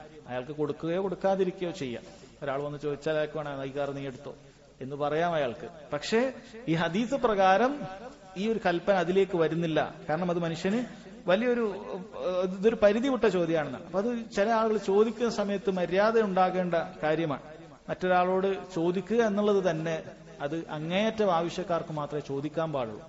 മറ്റൊരാളോട് കൈ നീട്ടുക എന്നുള്ളത് തന്നെ ശറഅ് വിലക്കിയിട്ടുള്ള ഒരു കാര്യമാണ്. അങ്ങേയറ്റം ആവശ്യക്കാരായ ചിലരുണ്ട്, അവർക്ക് മാത്രമേ ചോദിക്കാൻ ശറഅ് അനുവാദം നൽകുന്നുള്ളൂ. ഇനി അവർ പോലും ചോദിക്കുന്ന സമയത്ത് ഈ രൂപത്തിലുള്ള ചോദ്യങ്ങൾ അവർ ചോദിക്കാൻ പാടില്ല. അയാൾക്ക് വലിയൊരു പ്രയാസമാണ്, നീ എനിക്ക് ഇത്ര തരണം അല്ലെങ്കിൽ ഇതൊക്കെ എനിക്ക് തരണം എന്ന രൂപത്തിൽ ചോദിക്കുക, അത് പാടില്ല എന്നാണ് പറയുന്നത്. ഇനി 5ാമത്തെ കാര്യമാണ്, 5ാമത്തെ രൂപത്തിലുള്ളതാണ് ഉള്ളൊരു ചോദ്യം. അത് അയാൾക്ക് ആദ്യം പറഞ്ഞതുപോലെയുള്ള അയാളുടെ നിർബന്ധ ബാധ്യതയോ മറ്റോ ഒന്നുമല്ല. അതുപോലെ ഇങ്ങനെയുള്ള പരിധി വിട്ട ചോദ്യമോ അയാൾക്കൊരു ഉപദ്രവം ഉണ്ടാക്കുന്ന ചോദ്യമോ ഒന്നുമല്ല. ഒരു സാധാരണ രൂപത്തിലുള്ള ഒരു ചോദ്യം ചോദിച്ചു കഴിഞ്ഞാൽ ബഹുഭൂരിപക്ഷം പണ്ഡിതന്മാരും പറഞ്ഞു അയാൾക്ക് ഉത്തരം നൽകുക എന്നുള്ളത് മുസ്തഹബായ കാര്യമാണ്, മുസ്തഹബാണ്. ബഹുഭൂരിപക്ഷം പണ്ഡിതന്മാർ നിർബന്ധമാണ് എന്ന് പറഞ്ഞിട്ടില്ല. കാരണം മനുഷ്യന്റെ സമ്പത്ത് അവനാണ് തീരുമാനിക്കേണ്ടത്, അത് എങ്ങനെ കൈകാര്യം ചെയ്യണം എന്നുള്ള കാര്യം അവൻ തീരുമാനിക്കുകയാണ്. അള്ളാഹു അവൻ നിർബന്ധമാക്കാത്ത ബാക്കി കാര്യങ്ങൾ അത് അവന് വേണ്ട രൂപത്തിൽ അത് ക്രയവിക്രയങ്ങളൊക്കെ അവന് ചെയ്യാവുന്നതാണ്. അതുകൊണ്ട് തന്നെ അവന് കൊടുക്കുകയോ കൊടുക്കാതിരിക്കുകയോ ചെയ്യാം എന്നാണ് പറയുന്നത്. എന്നാൽ പല പണ്ഡിതന്മാരും ഈ ഹദീസിന്റെ അടിസ്ഥാനത്തിൽ അത് നിർബന്ധമാണ് എന്ന് തന്നെ പറഞ്ഞിട്ടുണ്ട്. കാരണം ഇവിടെ പറഞ്ഞത് ഒമൻ സഅല ബില്ലാഹ്, അള്ളാഹുവിന്റെ മാർഗത്തിൽ ഒരാൾ ചോദിച്ചാൽ ഫഅതു, നിസ്സാരമായ ഒരു കാര്യം, വലിയ അവന് പ്രയാസം ഉണ്ടാക്കുന്ന കാര്യമല്ല. അതുപോലെ അങ്ങനെ ഒരു വലിയൊരു ചോദ്യമൊന്നുമല്ല, ഒരു നിസ്സാരമായ കാര്യം. അള്ളാഹുവിന്റെ പേരിൽ ഞാനിത് നിന്നോട് ചോദിക്കുന്നു എന്ന് പറഞ്ഞു കഴിഞ്ഞാൽ അവന് കൊടുക്കണം എന്ന് ചില പണ്ഡിതന്മാർ പറഞ്ഞു. ചില പണ്ഡിതന്മാർ അതിനൊരു വിശദീകരണം പറഞ്ഞിട്ടുണ്ട്. അതൊരു മനോഹരമായ വിശദീകരണമാണ്. അവർ പറയുകയാണ് അയാൾ ആ ചോദിക്കുന്ന വ്യക്തി നിന്നെ മാത്രം തെരഞ്ഞുപിടിച്ച് ചോദിച്ചതാണ്. കാരണം നീ അതിന് കഴിവുള്ളവരാണ്, നീ നൽകും എന്നൊക്കെ ഒരു പ്രതീക്ഷയും. ഉദാഹരണത്തിന് നിന്റെ അയൽവാസി, അയാൾ എല്ലാവരോടും ചോദിക്കുന്ന ഒരു വ്യക്തിയൊന്നുമല്ല. കാണുന്ന ആളുകളോടൊക്കെ ഇങ്ങനെ കിട്ടുന്നതൊക്കെ പോന്നോട്ടെ എന്ന് പറഞ്ഞ് ഇങ്ങനെ ചോദിച്ചു നടക്കുന്ന ഒരാളല്ല. മറിച്ച് നീ ഒരു കൊടുക്കുന്ന ഒരു വ്യക്തിയാണ്, നിന്റെ കയ്യിൽ അത് ഉണ്ടാകും എന്നൊക്കെ മനസ്സിലാക്കി നിന്റെ അടുക്കൽ വന്നിട്ട് അള്ളാഹുവിന്റെ മാർഗത്തിൽ നീ എനിക്കിത് നൽകണം എന്ന് പറഞ്ഞാൽ ആ നേരത്തെ പറഞ്ഞതുപോലെ പരിധി വിട്ട ചോദ്യമല്ല, ഇവന് വലിയൊരു ബാധ്യത ഉണ്ടാക്കുന്ന ഒരു ചോദ്യമൊന്നുമല്ല, ഒരു സാധിക്കുന്ന രൂപത്തിലുള്ള ഒരു ചോദ്യമാണ് ഇവന്ന് ചോദിച്ചിട്ട് എങ്കിൽ പല പണ്ഡിതന്മാരും പറഞ്ഞിട്ടുള്ളത് അവൻ ആ നിലക്കപ്പോൾ കൊടുക്കുക തന്നെ വേണം. എന്നാൽ ഈ ചോദിക്കുന്ന വ്യക്തിയെ കുറിച്ച് നമ്മൾ മനസ്സിലാക്കി, ഇയാൾ എല്ലാവരുടെ പോയി ഇങ്ങനെ ചോദിച്ചുകൊണ്ടേയിരിക്കുന്ന ഒരാളാണ്. പ്രത്യേകിച്ച് എന്നോട് മാത്രമല്ല, എന്നെ കണ്ട് ചോദിച്ചാൽ അതേ കാര്യം അപ്പുറത്തും പോയി ചോദിക്കും, ഇനി കിട്ടിയാലും ചോദിക്കും, കിട്ടിയിട്ടില്ലെങ്കിൽ ചോദിക്കും, ചോദിച്ചുകൊണ്ടേയിരിക്കും. അങ്ങനെയുള്ള ആളുകളാണ് എങ്കിൽ നമുക്കങ്ങനെ നിർബന്ധമില്ല. കൊടുക്കുകയാണെങ്കിൽ കൊടുക്കാം, കൊടുക്കാതിരിക്കാം, നമ്മുടെ ഇഷ്ടം, നിർബന്ധം വരുന്നില്ല. പക്ഷെ ഒരു ഘട്ടത്തിലും ആട്ടി അകറ്റുക എന്നുള്ളത് പാടില്ല. ഇപ്പൊ എത്ര ചോദിക്കുന്ന ആളാണ് എന്ന് അറിഞ്ഞാലും ഫലാ തൻഹർ, അവനെ ആട്ടി അകറ്റുക എന്നുള്ളത് മോശം സ്വഭാവമാണ്. നമുക്ക് ഉണ്ടെങ്കിൽ കൊടുക്കുക, ഇല്ലെങ്കിൽ നമ്മൾ പറയാ. അവനെ വലിയൊരു തന്ത്രശാലിയാണെങ്കിൽ അവനോട് പറയാം, നീ ഇങ്ങനെ ചെയ്യാൻ പാടില്ല, ഇങ്ങനെ ആൾക്കാരോട് ചോദിച്ചു നടക്കുന്നത് നല്ലതല്ല എന്നൊക്കെ പറഞ്ഞ് അവന് മനസ്സിലാക്കി കൊടുക്കുക, അല്ലെങ്കിൽ മറ്റൊരു കഴിവ് പറയുക. അതല്ലാതെ ആട്ടി അകറ്റുക എന്നുള്ളത് ഒരിക്കലും പാടില്ല. ഇവിടെ നമ്മൾ തഫ്സീൽ വിശദീകരണം പറഞ്ഞത് സഹോദരങ്ങളെ, അള്ളാഹു സുബ്ഹാനഹു വ തആലയുടെ പേരിൽ ഒരാൾ ചോദിക്കുന്ന സമയത്ത് അവൻ വലിയൊരു കാര്യം, അവന്റെ നിർബന്ധ ബാധ്യത അല്ല ചോദിച്ചത്, അതാണെങ്കിൽ എന്തായാലും കൊടുക്കണം. ഇനി വലിയൊരു ബാധ്യതയുള്ളതോ നമുക്ക് വലിയൊരു പ്രയാസമുണ്ടാക്കുന്നതോ ഒന്നുമല്ല അവൻ ചോദിച്ചത്, സാധാരണ ഒരു കാര്യമാണ് ചോദിച്ചത് എങ്കിൽ അവൻ അങ്ങനെ എല്ലാവരോടും ചോദിച്ച് നടക്കുന്ന ഒരാളൊന്നുമല്ല. നമ്മളെ തന്നെ വേണ്ടി ഉദ്ദേശിച്ച് നമ്മൾ കൊടുക്കുമെന്ന ഉദ്ദേശത്തിന് ഒരാൾ പറയണേ അള്ളാഹിന്റെ മാർഗത്തിൽ എനിക്ക് ഭക്ഷണത്തിന് വകയില്ല, എന്റെ കുടുംബത്തിന് വകയില്ല, നിങ്ങൾ എന്തെങ്കിലും എനിക്ക് നൽകണം എന്ന് പറഞ്ഞൊക്കെ ഒരാൾ ചോദിച്ചു കഴിഞ്ഞാൽ നമ്മളത് കൊടുക്കണമെന്നാണ്. ചില സമയത്തൊക്കെ നമുക്ക് എവിടെയെങ്കിലൊക്കെ അറിയാത്തൊരു സ്ഥലത്തൊക്കെ വെച്ച് ആരെങ്കിലും ഒക്കെ ഇങ്ങനെ ചോദിച്ചാൽ നമുക്കൊരു പക്ഷെ അയാളെ കുറിച്ച് അറിയുകയില്ല. അപ്പൊ നമുക്ക് നമ്മൾ അപ്പൊ തന്നെ വലിയൊരു ലക്ഷ്യം എടുത്ത് കൊടുക്കണം എന്നല്ല. ചിലപ്പോൾ അയാളൊരു ഭക്ഷണത്തിനൊക്കെ വേണ്ടിയേക്ക് ചോദിക്കുന്നത് എങ്കിൽ ഈ രൂപത്തിൽ ചോദിച്ചാൽ നമ്മൾ കൊടുക്കുക. നമുക്ക് ലാഹിറായിട്ട് അയാളെ കുറിച്ച് അയാളൊരു മോശം ആളാണെന്നോ അല്ലെങ്കിൽ ആ രൂപത്തിൽ എന്തെങ്കിലുമൊക്കെ ഒരു വൃത്തികെട്ട പ്രവൃത്തിക്ക് പിന്നിൽ ചെയ്യുന്ന ആളാണെന്ന് തോന്നിയിട്ടില്ല എങ്കിൽ നമ്മൾ കൊടുക്കുക എന്നുള്ളതാണ് നല്ലത്. അല്ലാഹു അഅലം. അതിനുശേഷം സഹോദരങ്ങളെ അദ്ദേഹം അടുത്ത അധ്യായത്തിൽ ഇതുമായി അതിനുശേഷം അദ്ദേഹം പറഞ്ഞതിന് ഹദീസിന്റെ ഭാഗം വമൻ ദആകും ഫഅജീബു, നിങ്ങളെ ആരെങ്കിലും ക്ഷണിച്ചു കഴിഞ്ഞാൽ ഫഅജീബു, അയാൾക്ക് ക്ഷണത്തിന് ഉത്തരം നൽകണം എന്ന് നബി സല്ലല്ലാഹു അലൈഹി വസല്ലം പറഞ്ഞിട്ടുണ്ട്. അപ്പൊ ആരെങ്കിലും ഒരു വലീമക്ക് ഒരു ഭക്ഷണത്തിന് വേണ്ടി നിങ്ങളെ വിളിച്ചു കഴിഞ്ഞാൽ അതിന് നിങ്ങൾ ക്ഷണം സ്വീകരിക്കണം എന്നാണ് പറഞ്ഞിട്ടുള്ളത്. ഭൂരിഭാഗം പണ്ഡിതന്മാരും പറഞ്ഞിരിക്കുന്നത് ഇത് എന്തിന്റെ നിക്കാഹിന്റെ വലീമ എന്ന് ഉദ്ദേശിക്കുന്നത് കല്യാണ സദ്യയെ കുറിച്ചിട്ടാണ്. അപ്പൊ കല്യാണ സദ്യക്ക് ഒരാള് വിളിക്കുകയാണ്, അയാളുടെ കല്യാണമോ അല്ല അയാളുടെ മകളുടെയോ മകന്റെയോ ഒക്കെ കല്യാണത്തിന് വേണ്ടി ഒരാള് വിളിച്ചു കഴിഞ്ഞാൽ ആ സമയത്താണ് അതിനുത്തരം ചെയ്യേണ്ടത് എന്ന് ഭൂരിഭാഗം പണ്ഡിതന്മാരും അതാണ് പറഞ്ഞിട്ടുള്ളത്. ഭൂരിഭാഗം പണ്ഡിതന്മാർ ഉദ്ദേശിക്കുന്ന ആ ദഅവത്ത് അതാണ്. അത് തന്നെ സഹോദരങ്ങളെ അവിടെ ആ വലീമക്ക് സ്വീകരിക്കാനുള്ള മറ്റ് തടസ്സങ്ങളൊന്നും അവിടെ ഉണ്ടാകാൻ പാടില്ല. ഹറാമുകൾ നടമാടുന്ന ഒരു വലീമക്കാണെങ്കിൽ അത് പാടില്ല. നമ്മുടെ നാട്ടിലെ ആൾക്കാരൊക്കെ ചില സമയത്ത് നല്ല സാലിഹ്യങ്ങളായ നല്ല രീതിയിൽ ദീനനുസരിച്ച് ജീവിക്കുന്ന ആൾക്കാരൊക്കെ ഇങ്ങനെയുള്ള ഹറാമിന് പരിപാടിക്ക് വിളിച്ച് പോകാതിരിക്കുമ്പോൾ അവർ ഈ ഹദീസ് പറയും, വിളിച്ചാൽ സ്വീകരിക്കണ്ടേ, ഇത് മാത്രമേ അറിയുള്ളൂ. അധികം ആൾക്കാരും പറയുന്നു അങ്ങനില്ലേ, നിങ്ങൾ പഠിച്ച ദീനിൽ അങ്ങനെയൊന്നുമില്ലേ, ഒരാൾ വിളിച്ചാൽ പോകണം. പക്ഷേ അല്ലാഹു സുബ്ഹാനഹു വ തആലക്ക് വെറുപ്പുണ്ടാകുന്ന കാര്യം അവിടെ ഉണ്ട് എങ്കിൽ, നബി സല്ലല്ലാഹു അലൈഹി വസല്ലം വ്യക്തമായി വിലക്കിയ കാര്യങ്ങൾ അവിടെ ഉണ്ട് എങ്കിൽ അവിടെ നമ്മൾ പോകേണ്ടതില്ല എന്നുള്ളതാണ്. പോയിട്ട് അത് നമുക്ക് അതില്ലാതാക്കാൻ സാധിക്കുമെങ്കിൽ ഒരാൾക്ക് പോകാവുന്നതാണ്. അപ്പൊ വ്യക്തമായ സംഗീതം സംഗീതം അവിടെ ഇങ്ങനെ പാട്ടും പരിപാടിയൊക്കെ ആയിട്ട് താളം മേളവും ഒക്കെ ആയിട്ട് നിങ്ങളുടെ കല്യാണങ്ങളാണ് പലപ്പോഴും ഉണ്ടാകുന്നത്. ഒരാൾ ക്ഷണിച്ചാൽ നമ്മൾ പോകുമൊന്നും വേണ്ട. ചിലരൊക്കെ വിളിച്ചാൽ പോണ്ടേ എന്ന രൂപത്തിൽ പോകുന്നത് കാണാൻ സാധിക്കും. നമുക്ക് പോകേണ്ടതില്ല. ആ കുടുംബ ബന്ധം നന്നാക്കണമെങ്കിൽ നമുക്ക് മറ്റു ദിവസങ്ങളിലോ മറ്റോ പോയി അവരെ ബോധ്യപ്പെടുത്താവുന്നതാണല്ലോ. നിങ്ങൾ സംഗീതം വെച്ച ദിവസം നമുക്ക് വരാൻ പറ്റൂല. അതല്ലാതെ നിങ്ങളോടൊരു കുടുംബ ബന്ധം മുറിക്കണമെന്ന ആഗ്രഹം നമുക്കില്ല. നിങ്ങൾ സംഗീതം വെച്ചു കഴിഞ്ഞാൽ അത് ഹറാമാണ്. അത് നേരത്തെ തന്നെ നമുക്ക് പറയാൻ പറ്റുമെങ്കിൽ, അറിയുമെങ്കിൽ നേരത്തെ പറയാം. ഇങ്ങനെ സംവിധാനങ്ങൾ ഉണ്ട് എന്നെങ്കിൽ നേരത്തെ അവരോട് പറയും, നിങ്ങൾ ഇങ്ങനെ വെച്ചു കഴിഞ്ഞാൽ ആ ദിവസം നമുക്ക് വരാൻ സാധിക്കുകയില്ല, നിങ്ങളത് ഒഴിവാക്കണം എന്ന് നമ്മൾ പറയണം. നമ്മൾ ഭാഗമാണ്. ഇനി ഒരാൾക്ക് പോയി കഴിഞ്ഞാൽ ഇയാളുടെ ഒരു വക്കാറത്ത് കൊണ്ട് ഇയാൾ അവിടെ ചെന്ന് കഴിഞ്ഞാൽ ഇയാളത് ഒഴിവാക്കാൻ പറഞ്ഞാൽ അവർ ഒഴിവാക്കും എന്നുണ്ടെങ്കിൽ ഇയാൾ പോവുകയാണ് വേണ്ടത്. കാരണം അത് മുഖേന നമുക്ക് വലിയൊരു ഷർ അവിടെ ഇല്ലാതാക്കാൻ സാധിക്കുന്നതാണ് എന്നാണ്. അതുപോലെ തന്നെ വ്യക്തമായ ആണും പെണ്ണും ഒക്കെ കൂടിക്കലർന്ന സദസ്സുകളൊക്കെ ഉണ്ടാകുമ്പോൾ അവിടെയും സഹോദരങ്ങളെ അങ്ങനെയുള്ള വലീമക്കും നമുക്ക് പോകൽ ബാധ്യതയില്ല. കാരണം ഈ ഹദീസ് വിചാരിച്ചിട്ട് വമൻ ദആകും ഫഅജീബു എന്ന ഭാഗം മാത്രം മനസ്സിലാക്കിയിട്ട് ചില ആളുകൾ അവരുടെ ദേഹേച്ഛയ്ക്ക് വേണ്ടി ചില ഹദീസിന്റെ ഭാഗങ്ങളെ വ്യാഖ്യാനിക്കും. അങ്ങനെ വിചാരിക്കരുത്. വിളിച്ചാ പോകണം എന്നുള്ളത് അത് ഹലാലായ ഒരു സന്ദർഭത്തിലാണ്. അതല്ലാത്ത അല്ലാഹുവിന് വെറുപ്പുള്ള അങ്ങനെയുള്ള കാര്യങ്ങളിൽ നമ്മൾ വിട്ടു നിൽക്കുകയാണ് വേണ്ടത്. അതും നമ്മുടെ ഒരു ദഅവത്താണ്. നമ്മൾ അതിനെതിരാണ് എന്ന് കാണിക്കുന്ന ഒരു ദഅവത്താണ്. നമ്മളും ഇങ്ങനെയുള്ള ആളുകളുടെ ഒപ്പം ഒരുമിച്ച് കൂടിയാൽ പിന്നെ എങ്ങനെയാണ് ഈ ആളുകൾക്ക് കാര്യം മനസ്സിലാക്കാൻ സാധിക്കുക? ഇത് തെറ്റാണ്, ഇത് ഞാൻ ഒഴിവാക്കേണ്ടതാണ്, എങ്ങനെയാണ് മനസ്സിലാക്കാൻ സാധിക്കുക? നിങ്ങളൊരു ഭാഗത്ത് ദീനിന്റെ കാര്യങ്ങൾ പറയുകയും ദീനിന്റെ കാര്യങ്ങളൊക്കെ സംസാരിക്കുകയും എന്നിട്ട് നിങ്ങൾ ഇങ്ങനത്തെ ആളുകളോടൊപ്പം പോയി ഇരുന്ന് അവിടെ സംഗീതവും അതുപോലെ അങ്ങനെ ഗാനമേളയൊക്കെ നടക്കുന്നു, നിങ്ങൾ ഇങ്ങനെ ആസ്വദിച്ച് അവിടെ ഇന്ന് ഭക്ഷണം കഴിച്ച് പിന്തിരിഞ്ഞു പോകുന്ന സമയത്ത് ആൾക്കാർക്ക് എങ്ങനെ മനസ്സിലാക്കാൻ സാധിക്കും? അല്ലെങ്കിൽ ഇതൊക്കെ ആസ്വദിക്കുന്ന നിനക്ക്, ഇതൊക്കെ കഴിഞ്ഞ് കൂടുന്ന നിനക്ക് എങ്ങനെയാണ് പുറത്തിറങ്ങിയിട്ട് ഒരാളോട് ഈ കാര്യം പറയാൻ സാധിക്കുക?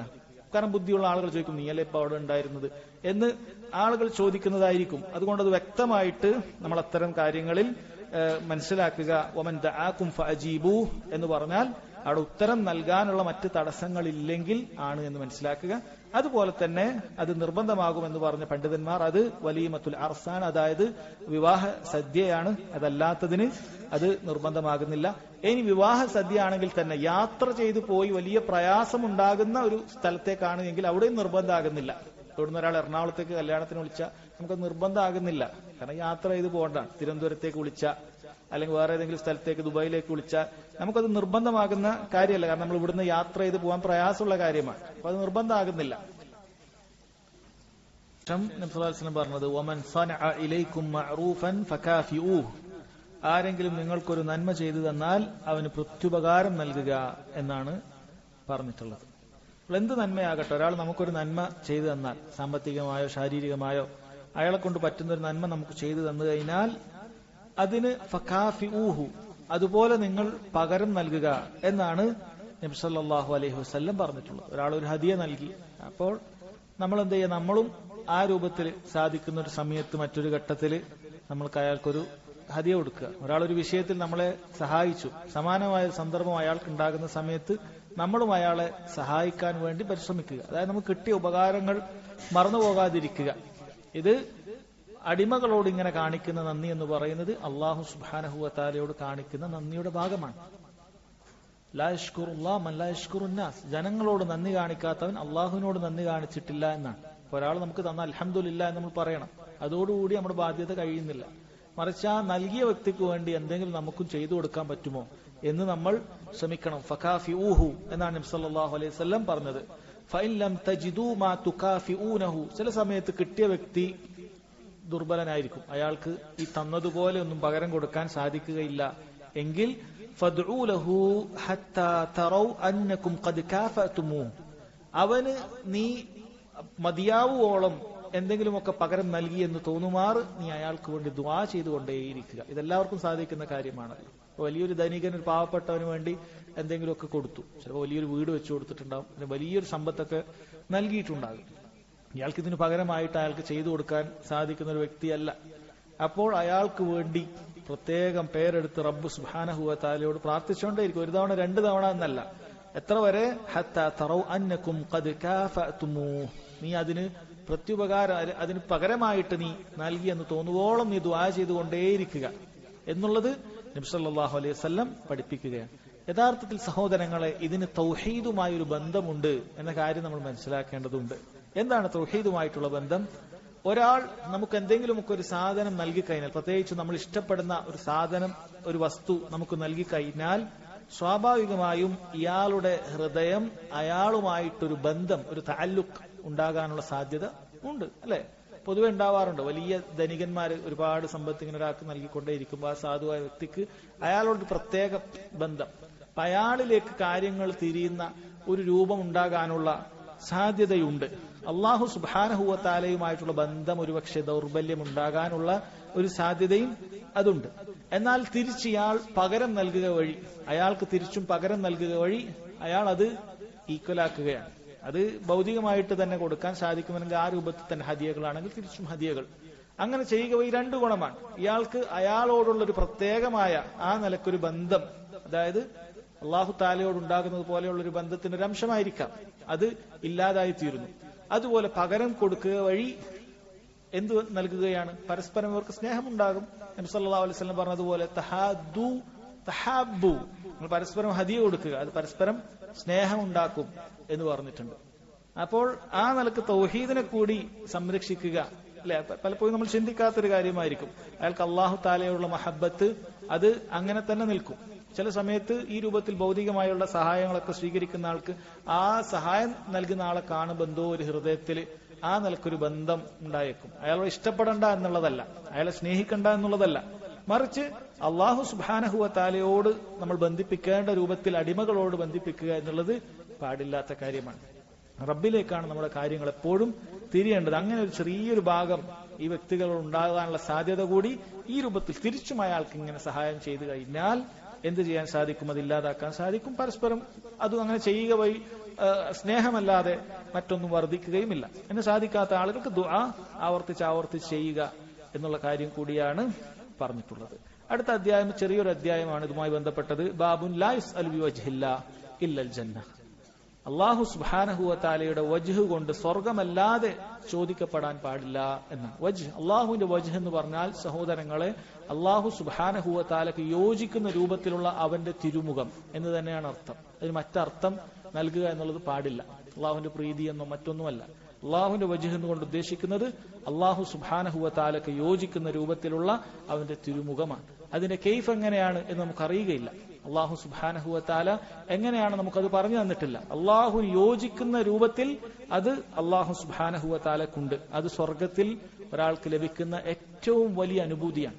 സ്വർഗത്തിനേക്കാളും വലിയ അനുഭൂതിയാണ് അള്ളാഹു സുബ്ഹാനഹു വ തആലയെ ഒരാൾക്ക് കാണാൻ സാധിക്കുക എന്നുള്ളത്. അപ്പൊ അങ്ങനെയുള്ള അള്ളാഹുവിന്റെ വജ്ഹ് കൊണ്ട് ഒരാൾ സ്വർഗമല്ലാതെ ചോദിക്കാൻ പാടില്ല എന്നാണ്. അത് അള്ളാഹുവിനോട് ചോദിക്കുമ്പോഴാകട്ടെ, അടിമകൾ പരസ്പരം ചോദിക്കുമ്പോഴുള്ള സമയത്താകട്ടെ. അള്ളാഹുവിനോട് ചോദിക്കുകയാണ്, അല്ലാഹുമ്മ അസ്അലുക ബിവജ്ഹിക എന്ന് പറഞ്ഞ് നമ്മൾ ചോദിക്കുന്ന സമയത്ത് അൽ ജന്ന, സ്വർഗമാണ് നമ്മൾ ചോദിക്കേണ്ടത്. അല്ലെങ്കിൽ പണ്ഡിതന്മാർ പറഞ്ഞു, വലിയ കാര്യങ്ങൾ മാത്രമേ അങ്ങനെ ചോദിക്കാൻ പാടുള്ളൂ, ദുന്യവിയായ കാര്യങ്ങൾ ചോദിക്കാൻ പാടില്ല. ഉദാഹരണത്തിന് ഒരാൾ ചോദിക്കാൻ, അല്ലാഹുവേ നിന്റെ വജ്ഹിനെ മുൻനിർത്തിക്കൊണ്ട് അസ്അലുക ബിവജ്ഹികൽ കരീം അൻ തർസുഖനി സൗജതൻ ഹസന, എനിക്ക് നല്ലൊരു ഇണയെ നീ നൽകണമേ. ഇത് ദുന്യവിയായ കാര്യമാണ്. ഇതൊന്നല്ല അള്ളാഹുവിന്റെ വജ്ഹ് കൊണ്ട് ചോദിക്കേണ്ടത്. അല്ലെങ്കിൽ എനിക്ക് നല്ലൊരു കാർ ഉണ്ടാകണം, അല്ലെങ്കിൽ നല്ലൊരു വീട് വേണം, ഇതൊക്കെ ഭൗതികമായ കാര്യമാണ്. ഇതൊന്നും അല്ലാഹു സുബ്ഹാനഹു വ തആലയുടെ വജ്ഹ് വെച്ചുകൊണ്ട് ചോദിക്കാൻ പാടില്ല. അതല്ലാതെ നിനക്ക് ചോദിക്കാം, അതല്ലാതെ റബ്ബിനോട് ചോദിക്കാം. പക്ഷെ അള്ളാഹുവിന്റെ വജ്ഹ് വെച്ചുകൊണ്ട് നീ ചോദിക്കുകയാണ് എങ്കിൽ അത് സ്വർഗം തന്നെ ചോദിക്കണം എന്നാണ്. അതുപോലെ പരസ്പരം ചോദിക്കുന്ന സമയത്തും അങ്ങനെ തന്നെ ഒരാൾ അള്ളാഹുവിന്റെ വജ്ഹ് വെച്ചുകൊണ്ട് ഞാൻ ഇന്നത് ചോദിക്കുന്നു എന്നൊന്നും ഒരാൾ അങ്ങോട്ടും ഇങ്ങോട്ടുമുള്ള ചോദ്യത്തിൽ ചോദിക്കാൻ പാടില്ല എന്നാണ് പറഞ്ഞിട്ടുള്ളത്. അതിന് തെളിവായി ഹദീസ് കൊടുത്തത് കാണാം. ജാബിർ റളിയല്ലാഹു അൻഹു ഖാല ഖാല റസൂലുള്ളാഹി സ്വല്ലല്ലാഹു അലൈഹി വസല്ലം ലാ യുസ്അലു ബിവജ്ഹില്ലാ ഇല്ലൽ ജന്ന. അല്ലാഹു സുബ്ഹാനഹു വ തആലയുടെ വജ്ഹ് കൊണ്ട് സ്വർഗമല്ലാതെ ചോദിക്കപ്പെടാൻ പാടില്ല എന്നാണ്. ഈ ഹദീസ് ഷെയ്ഖ് നാസറുദ്ദീൻ അൽബാനി റഹിമഹുല്ലാ ദഈഫാണ് എന്ന് പറഞ്ഞ ഹദീസാണ്. അതുപോലെ ഷെയ്ഖ് ഇബ്നു ബാസ് റഹിമഹുല്ലാ അതിൽ ദഅഫുണ്ട്, ദുർബലതയുണ്ട് എന്ന് പറഞ്ഞിട്ടുണ്ട്. എന്നാൽ ചില പണ്ഡിതന്മാർ അതിനെ സ്വഹീഹാക്കിയിട്ടുണ്ട്. അതുകൊണ്ട് തന്നെ ഷെയ്ഖുൽ ഇസ്ലാം മുഹമ്മദ് ബിൻ അബ്ദുൽ വഹാബ് റഹിമഹുല്ലാ അദ്ദേഹം ഇത്തരത്തിൽ ഹദീസുകൾ ചിലപ്പോൾ ദുർബലത എടുത്തു കൊടുത്തതിനെ വിമർശിക്കേണ്ടതില്ല എന്ന് പല പണ്ഡിതന്മാരും പറഞ്ഞതുകൊണ്ടാണ്. കാരണം ചില മുഹദ്ദിസുകൾ അതിനെ സ്വഹീഹാക്കിയിട്ടുണ്ടാകും, ചില മുഹദ്ദിസുകൾ സ്വഹീഹാക്കിയിട്ടുണ്ടാകും. അപ്പൊ ആ നിലക്കാണ് അദ്ദേഹം ആ ഹദീസുകളെ എടുത്തു കൊടുക്കുന്നത്. അതല്ലാതെ അദ്ദേഹം ഹദീസ് നിദാന ശാസ്ത്രത്തിൽ തീരെ വിവരമില്ലാത്ത ഒരാളും ദുർബലമായ ഹദീസുകൾ കൊടുക്കുന്ന ആളുമല്ല. അദ്ദേഹം ചില മുഹദ്ദിസുകളെ അവലംബിച്ചുകൊണ്ട് അവർ അതിനെ സ്വഹീഹാക്കിയ, അതായത് ഇതിന്റെ നിവേദക പരമ്പരയിലുള്ള ചില വ്യക്തികളുമായി ബന്ധപ്പെട്ടിട്ടാണ് ചിലപ്പോൾ അത് സ്വഹീഹാണോ ദഈഫാണോ എന്നൊക്കെ അഭിപ്രായ വ്യത്യാസങ്ങൾ വരുന്നത്. അപ്പൊ ആ നിലക്കാണ് അദ്ദേഹം അത് എടുത്തു. ഇങ്ങനെയുള്ള പല ഹദീസുകളും കിതാബ് തൗഹീദിൽ കടന്നുപോയിട്ടുണ്ട്. അതായത് നമ്മൾ ദഈഫാണ് എന്ന് പറഞ്ഞ് പല ഹദീസുകളും കൊടുത്തിട്ടുണ്ട്. അത് ചിലർക്ക് മറ്റു ചില മുഹദ്ദിസുകൾ സ്വഹീഹാണ് എന്ന് പറയുന്ന കാര്യമാണ്. എന്നാൽ ഇതുമായി ബന്ധപ്പെട്ട് പണ്ഡിതന്മാർ ഇതിന്റെ ആശയം ശരിയാണ് എന്നുള്ളത് പറഞ്ഞതായി കാണാൻ സാധിക്കും. ആശയം ശരിയാണ്. ഷെയ്ഖ് ഇബ്നു ബാസ് റഹിമഹുള്ളയും അങ്ങനെയാണ് പറഞ്ഞിട്ടുള്ളത്. ലാക്കിൻ യൻജബിറു ബിർരിവായാത്തിൽ ഉഖ്റ, മറ്റ് റിവായത്തുകൾ മുഖേന ഇത് പരിഹരിക്കപ്പെടുന്നതാണ്. അതായത് ഈ ഹദീസിന്റെ അർത്ഥം അത് ശരി തന്നെയാണ് എന്ന് പറഞ്ഞിട്ടുണ്ട്. അപ്പൊ എന്താണ് സഹോദരങ്ങൾ, മനുഷ്യന്മാർ പൊതുവെ ചോദിക്കുമ്പോൾ അത് വലിയ ഉന്നതമായ കാര്യങ്ങൾ അവർ ചോദിക്കും, സാധാരണ കാര്യങ്ങളും ചോദിക്കും. അപ്പൊ ആ ഉന്നതമായ കാര്യത്തിൽപ്പെട്ടതാണ് ഒരാള് ദീനുമായി ബന്ധപ്പെട്ട, ദീനിൽ ഉന്നത സ്ഥാനം ലഭിക്കുക, വലിയ ഇമാമത്ത് ലഭിക്കുക, അല്ലെങ്കിൽ അതുപോലെ തന്നെ വലിയ ഇൽമ ലഭിക്കുക, അതുപോലെ സ്വർഗം നാം നേരത്തെ പറഞ്ഞതുപോലെ ഇങ്ങനെയുള്ള ഒരു കാര്യമാണ് എങ്കിൽ ഒരാൾക്ക് അള്ളാഹുവിന്റെ പേരിൽ ചോദിക്കാം, അള്ളാഹുവിന്റെ വജ്ഹ് കൊണ്ട് ചോദിക്കാം. കാരണം ഒരു ഹദീസിൽ വന്നിട്ടുണ്ട്, ഒരു വ്യക്തി നബി സല്ലല്ലാഹു അലൈഹി വസല്ലം ചോദിച്ചു, വഇന്നി അസ്അലുക ബിവജ്ഹില്ലാഹി അസ്സ വജൽ ബിമാ ബഅസക റബ്ബുക ഇലൈനാ, ഞാനിത് അള്ളാഹുവിന്റെ വജ്ഹിനെ മുൻനിർത്തിക്കൊണ്ട് താങ്കളോട് ചോദിക്കുകയാണ്, എന്തുകൊണ്ടാണ് താങ്കളെ അള്ളാഹു തആല നിയോഗിച്ചത്? അവിടുന്ന് പറഞ്ഞു, ഖാല ബിൽ ഇസ്ലാം, ഇസ്ലാം കൊണ്ടാണ് എന്നെ നിയോഗിച്ചത് എന്ന് നബി സല്ലല്ലാഹു അലൈഹി വസല്ലം പറഞ്ഞു. അപ്പോൾ വലിയൊരു കാര്യമാണ്, ഇസ്ലാമുമായി ബന്ധപ്പെട്ട, ദീനുമായി ബന്ധപ്പെട്ട കാര്യമാണ് അയാൾ ചോദിച്ചത്. അതുകൊണ്ട് തന്നെ നബി സല്ലല്ലാഹു അലൈഹി വസല്ലം അയാളോട് സ്വർഗമല്ലാതെ ചോദിക്കാൻ പാടില്ല എന്ന് പറഞ്ഞിട്ടില്ല, അയാൾ ചോദിച്ചതിനെ എതിർത്തിട്ടില്ല. എന്നാൽ അതല്ലാത്ത ദുനിയാവിലുള്ള മുഴുവൻ കാര്യങ്ങളും സഹോദരങ്ങളെ അത് അങ്ങനെ ചോദിക്കപ്പെടാൻ പാടില്ല. അള്ളാഹുവിന്റെ വജ്ഹ് വെച്ചുകൊണ്ട് അങ്ങനെ ചോദിക്കാൻ പാടില്ല. ഈ പ്രയോഗം അള്ളാഹുവിന്റെ വജ്ഹിനെ മുൻനിർത്തിക്കൊണ്ട് ഞാനിതാ ഇന്ന് ദുനിയാവിൽ എന്തെങ്കിലുമൊക്കെ ഒരു നേട്ടം, അത് ചോദിക്കാൻ പാടില്ല എന്നതാണ് പറയുന്നത്. പ്രത്യേകം മനസ്സിലാക്കണം. അത് അള്ളാഹുവിനോട് അങ്ങനെയുള്ള കാര്യങ്ങൾ ചോദിക്കാൻ പാടില്ല എന്നല്ല പറഞ്ഞത്.